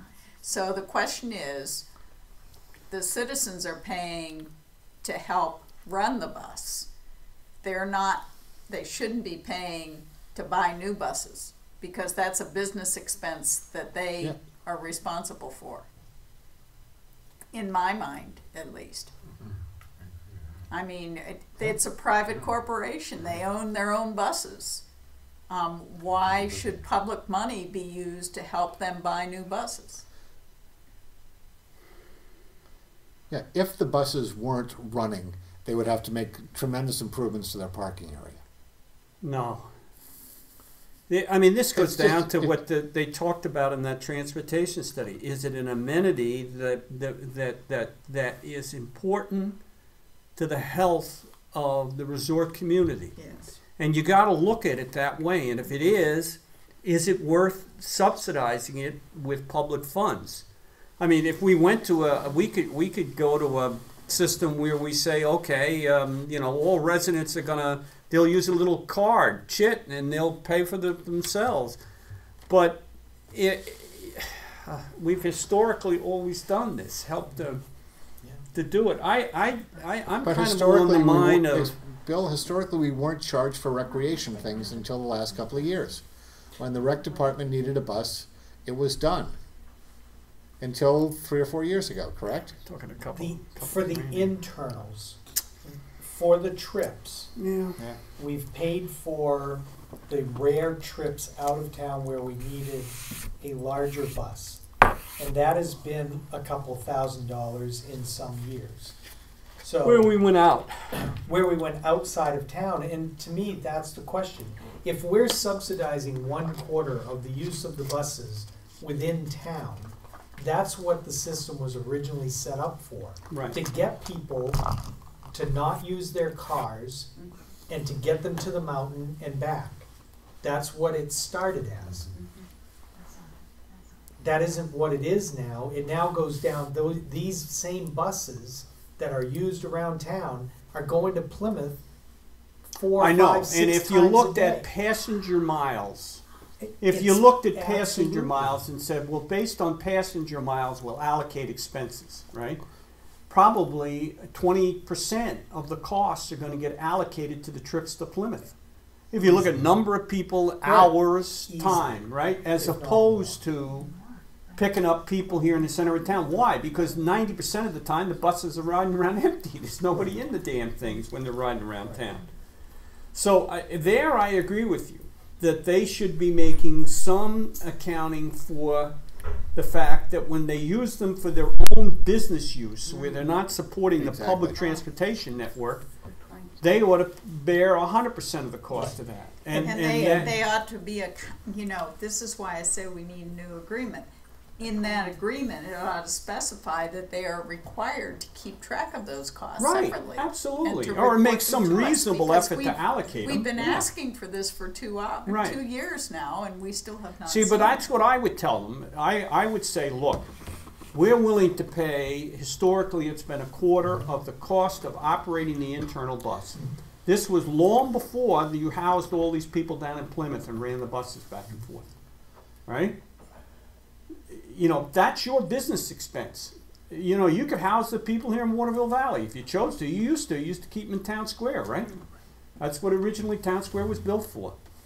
So when you figure out a way to correctly allocate the total cost of operating the bus service between allocate a portion to what is your business of going back and forth to Plymouth and what the rest is to run the internal network, we'll talk about paying our quarter of the piece that's inside. Yeah, and if in fact they are able to split that out, then they also should be able to likewise split the depreciation.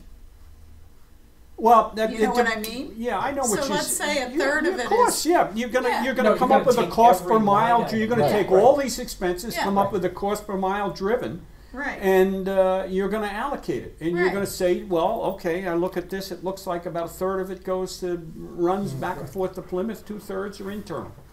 Yeah. Yeah, great. No, You that's- know, Yes. you No. do that, and we'll talk about the quarter. But until you do that, we're paying to help you run your employees back and forth, and that's not fair. That's just not fair that we have to pay for that. Right.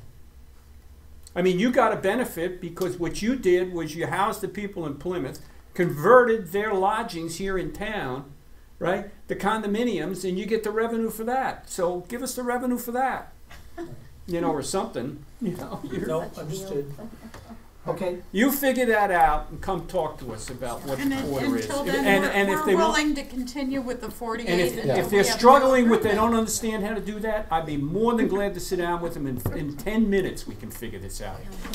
I don't argue that their total number for operating $250,000 is right, yeah, but yeah, they ought to look at passenger miles driven, how much gets allocated inside versus outside. They can make some estimates. As usual, succinct as always. Right. Hey, can I take the bus to Plymouth? Well, that's one of the Well, you things. can. but I think you can. But the problem we I had didn't talked even know it goes. we had talked to him about, can you take the kids to school one time, right? Yeah. But then it turns out that's illegal. You can't do that. That's correct. Right. But yeah, It's a nice no, try. yeah, you can. You want to go to Plymouth?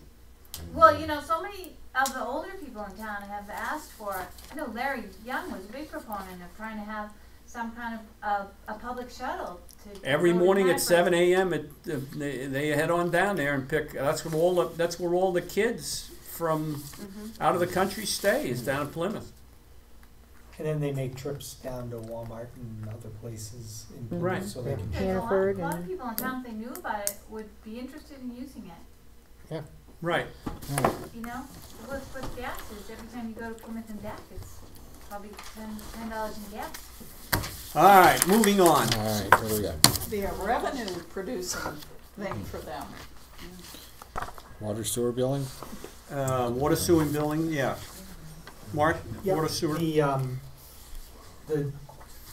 When I gave you this quarterly average Yeah. sheet, we talked about not charging if the actual use was below Well, we won't be able to do that for the third quarter because we haven't replaced all of the meters in the Oh, gotcha. commercial. So I'm gonna use the third quarter numbers here Okay, in this column for this upcoming billing, okay, okay? And then we will hopefully by the end of the year have everything in, so, and have the metering system and the billing system integrated, and then we will be able to this is commercial only. do Right. commercial. And then our plan is for the year, we still have the 1 year test. Right, we have Period. 1 year test to gather some data before we make a decision whether we're going to change the rating And structure. during that year, we're gonna take their readings, we're gonna calculate what their bill would have been and communicate that to them. This, you're talking residential? No, or commercials. Commercial. Right. Commercials. And then if that bill was lower than their quarterly, we're gonna charge them the lower of the two, Right. okay? So, Is that what you want us to do, or do you want us, because my plan was to just use these quarterly bills Right. for the year, and then, then start charging them. so And then give me, communicate that to them each month give or me a, each s- quarter. give me a specific example, looking Okay, at this so chart. just looking at Silver Fox Inn, Okay, okay? So those are their averages for the 4 quarters over the last 7 years, Yeah. okay? okay, So the first quarter, the bill that we send them would be $988.78, Yeah. okay? mm-hmm, When we talked about doing that, the concern that was voiced was, what if their bill would have been $750, mm-hmm, okay? So what we will do is we will calculate their bill, okay? And if their bill is less than $988, we will charge them that lesser amount. right. That's what I thought we said we were gonna do. Okay, and Yeah. I wanted to make sure that you were clear for the third quarter only, coming up at the end of September. Yeah, I will charge them every one of these accounts, I will charge what is here, Right. because we cannot The read meters yet. the meters yet. We have okay, not replaced all of the meters yet, okay, okay, okay? that makes sense. So for third quarter, I'm gonna charge them what's in that column, Great. all right? Which is the average, That's the average Right. for the last 7 years. yeah, Yeah, okay. okay. Just wanted you to be aware of that until, because it was a change from what you said to do. Well, some people use a lot of water and other people use none. Swimming pools. Well, Bill, I think that may be a meter issue, not a Oh, use issue. okay, gotcha. All right, We're fairly certain. so you it's don't enough. need a resolution or anything, right? No, as long as Okay. you're okay with that, I just. Solid wanted waste, to- Yep, just gave you the numbers for August and our yearly total. Right. We were up over the last couple of months, up around 19% for the month of August, and our annual is 18.8. So we're still not great, but we have enough month. All right.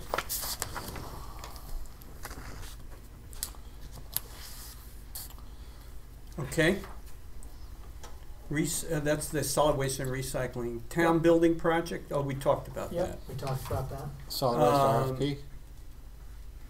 Solid waste RFP, I spoke with bond counsel. Yeah. We have the mandatory walkthrough on the 18th. We're going to ask each one of the haulers to, in their bid, provide us with an ad alternate, which is if we You have to store provided the storage. the storage, Yeah.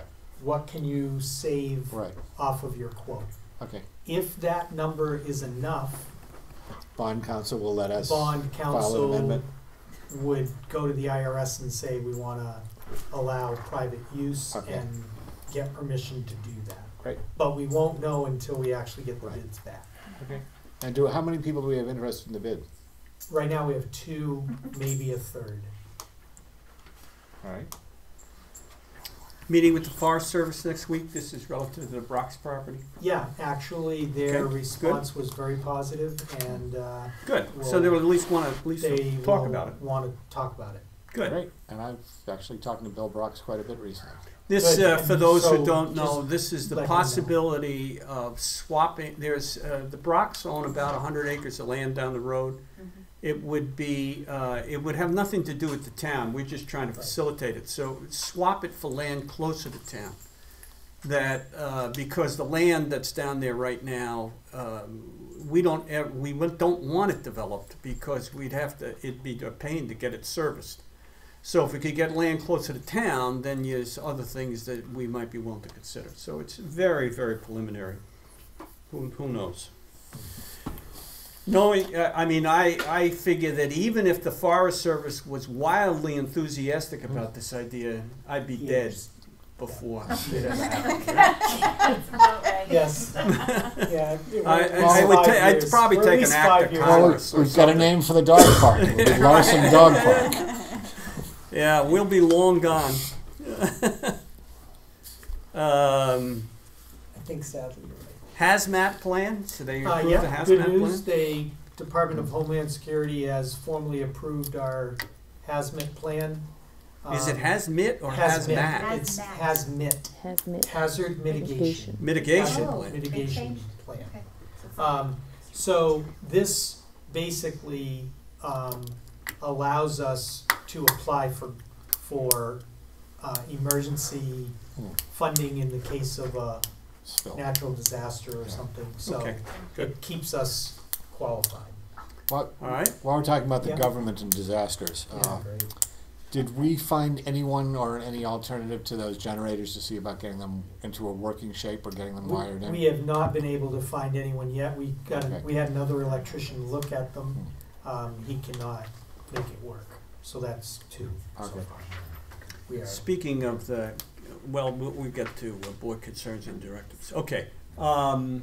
Anything else? Well, I just wanted Hazmat? to further, I mean, Yeah. do you want us to get a third opinion? Or Well- is two opinions good enough and we can return them? I would say probably return them, but Yeah. but I'm wondering what is the issue? Why can't they be used? They're not, they're You not are- you are listed as- and they will not connect them to our building. Oh no, I understand, but is there something that can be done to make it UL listed? Can they be upgraded? Well, that's what the two electricians who have looked at it have said no. okay. They can't, I don't know the Yeah, no, internal, yeah, but they cannot bring it up to code, yeah. is basically, unfortunately. So you're gonna send those back to the US government? We are Can gonna we find a way to sue the U.S. return them. government for giving us material that's not up to code? No, it was free, so I. I'm just wondering whose Wow. brother-in-law is making these things that can only be used in the desert. And I'm sure It the government's obviously paying means that- $100,000 for these I'm things. sure that they're Yeah. very good generators and they work wonderfully and could power this entire building. But unfortunately, you can't find anyone to hook them up to your building because they're not to code. Okay, well, moving on. Okay. What do you gotta do? Privilege of the floor. So is there anyone else who would like to raise an issue? All right, good.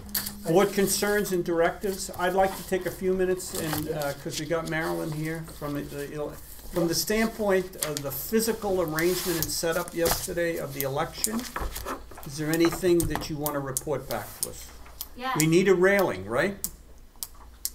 That's I what would you like pointed to- out to me. You would like to have a railing as physical, as recommended in the little diagram. We don't have the railing. Yeah, and Could yeah, you- I hope that you would all be open to some new ideas, making it a little bit better. Since I took the trouble and maybe 20 hours to read the 200 pages of regulations several times and do Sure. the moderator certification. Absolutely. We'll And, be open. I mean, we decompressed and talked, a lot about how it went and how it's been in the past. And I didn't want to really change anything this year, being new. I wanted to see how it worked before I added my thoughts to it. But I'd like to see us have that whole room, both sides, because it got pretty crowded. The only thing that really wasn't good yesterday was the noise level was too much, and it was too hard to delineate. You know, there are really significant regulations about how close you can be to the ballot, and especially during the ballot counting. And so the guardrails would help make things clearer to people about where they can be and can't be when, you know, when they actually have ballot in hand and they're going through the cycle and being processed and everything. But I think considering the size that we are, there were 68 people that came in to vote yesterday, and there were probably 10 volunteers. And so that, you know, that's a significant number of people who were crowded into a really small space. It was loud. And so I just think we could do it better, and I'd like to do it better. So. Okay. Well, we're open to suggestions.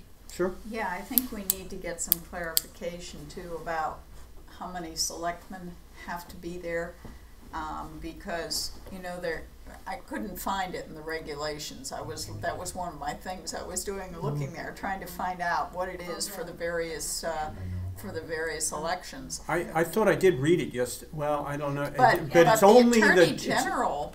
We did pull it out, Margaret, in the checklist. It said quorum. Yeah, on the Attorney General's checklist, because the Attorney General's office is the one that comes around and audits us. Who did come around, by the way. Yes, yesterday. it says on there that it has to be a quorum of the select.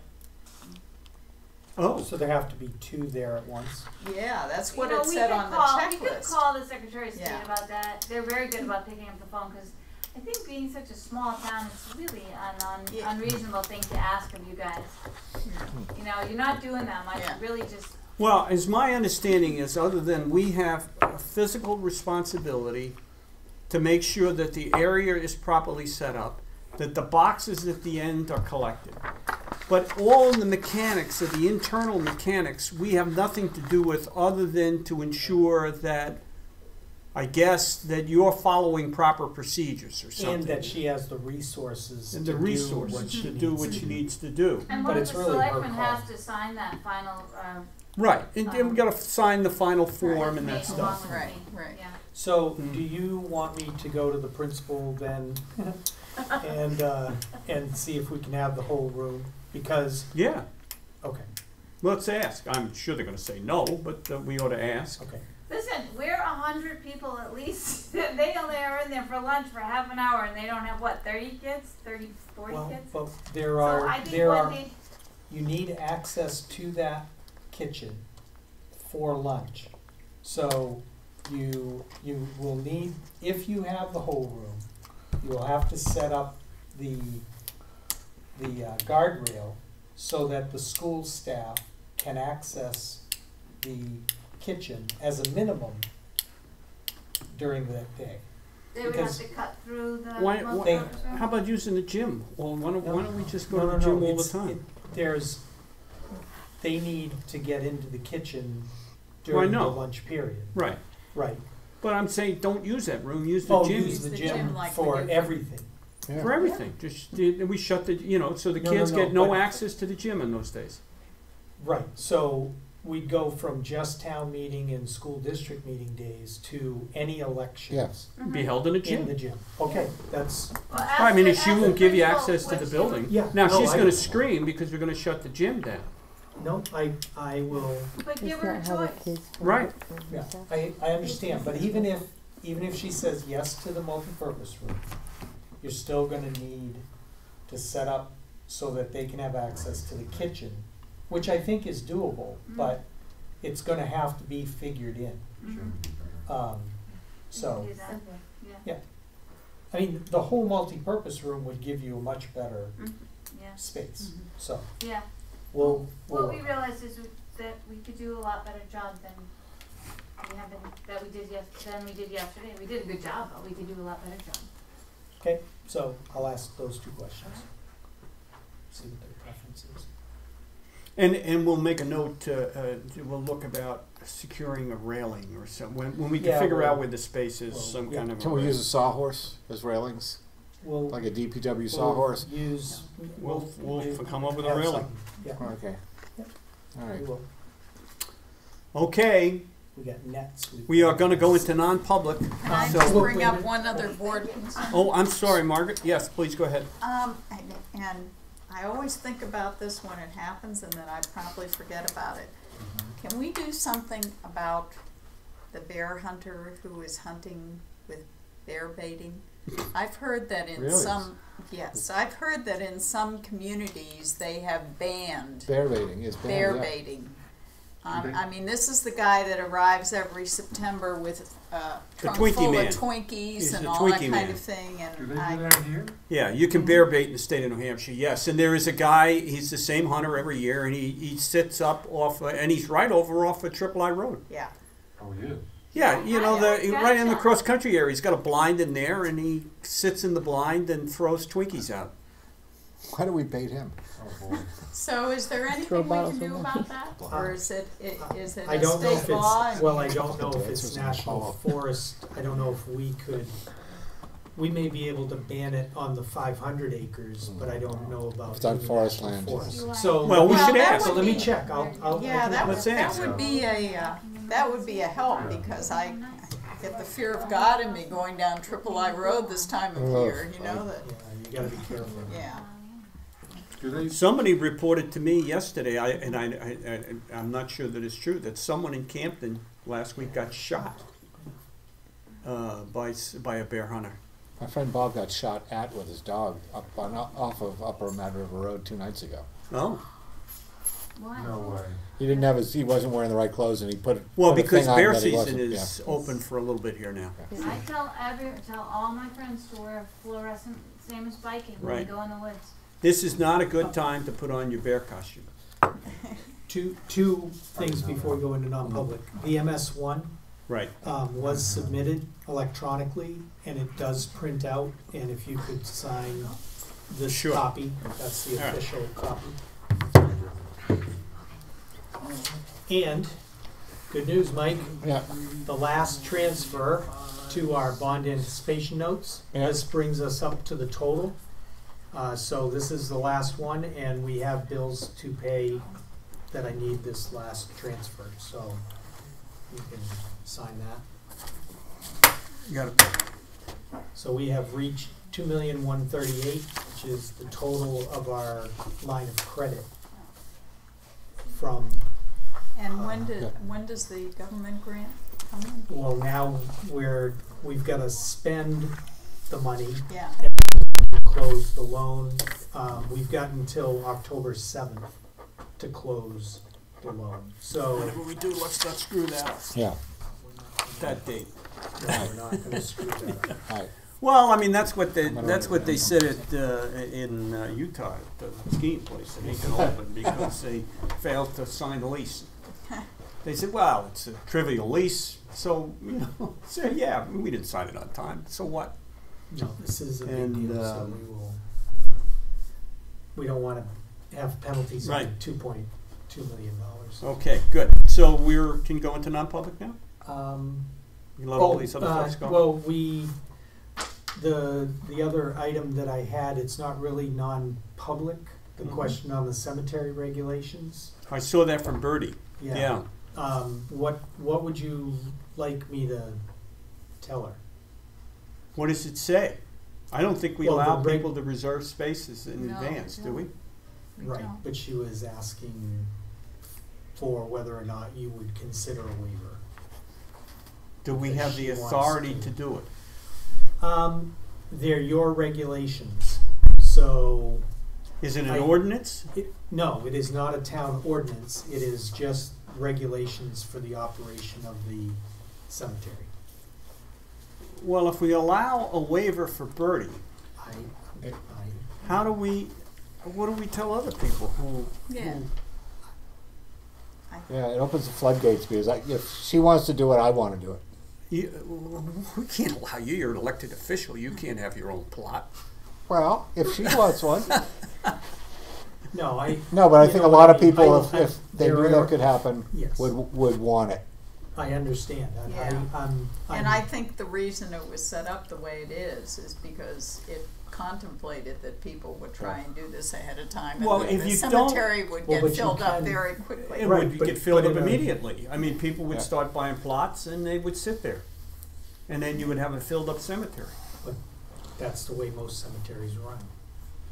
Well, what did we do for the lady in Massachusetts that wasn't a resident? Remember we had that case of somebody who wanted to About 2 bury years ago. somebody But up she there? was a property owner, so she qualified. She wasn't. Well- You don't have to be a resident of the town. Right, she used to be She a property was. owner, Yeah, and grandfather, she- the blah, blah, blah, Yeah. and we said, didn't we say at the time, if and when you die, Oh yes, Yeah, yes. We we'll did consider not, it. We did not. we pre-sell. didn't, she asked for the same thing. Did we, could we give her an agreement ahead of time and said, we've predisposed to do this, assuming there was space available if and when it happened, Yeah. which most likely there would In the, be. in the past 13 years, we have done one pre-sale. Oh, we have. Yeah, for now I've completely lost her name. The selectman, cancer. Why can I not think of who? Ruthie? Ruthie. Thank Ruthie you. Antonides. Why could I not think of that? Yeah. I don't know why. No, Sorry, it's all right. Ruthie Antonides. Antonides. Yeah. But that was a couple of months Before prior she was- to her passing. Right, Yeah. Yeah. But that's the only right. situation Uh, that we That was that 2005. yeah. Yeah. 2004. I'm inclined to I'm say no. inclined to do it if it was within a few months Right, of I what understand. would If there was appear a to similar be someone who was situation. dying. Right, right. I mean, if you're in hospice care, I mean, if like Lenny, Mm-hmm. I mean, would we have allowed him ahead of time to if he wanted to? Yeah, I think so. But that's why I wrote what I wrote in your packets, that it's not nothing imminent that, Right. that I've been made. I aware don't. I'm not inclined to. Ah, Okay. No. And that's fine. I'm okay with that. I Just agree say with we you. can't. It sets the it, precedent. we just can't manage it that Yeah. way. Right. I mean, it's No, not- then we might as well change the regulation and allow pre-sale. And we'd be because sold once out in a weekend. We would. Yeah, I think so. Yeah. It would go quick. yeah, people building Mausoleums. on their lot. First time a friend of mine bought a parking space for $10,000, Yeah. I thought he was going to build up from it because I'd never heard of anyone spending $10,000 for a parking space. There's an He was going to article. get cinder blocks and build a little house on There's top an of it. article in the New York Times $1 million. yesterday. There's a you'll love this, Margaret. Going up in Soho, somebody's building an apartment building, has 10 in the building parking spaces, 10 parking spaces, $1 million I'll each. Yeah. believe it. And the cost per square foot of the parking space is 3 to 4 times the cost of the apartment. Yeah. That's incredible. But anyhow, since I already have 2 residents in the Waterville Valley Cemetery, Right. I currently have You're 6 okay. available. That's lots. Well, you can work a private deal with Bertie. I don't know what to That's do. You need Wanna to be talk next to Bertie. Lenny? Yeah. Yeah, that's I've right. got a- You have 6. All right, let's go into There's non-public. 9 right there, Margaret. We could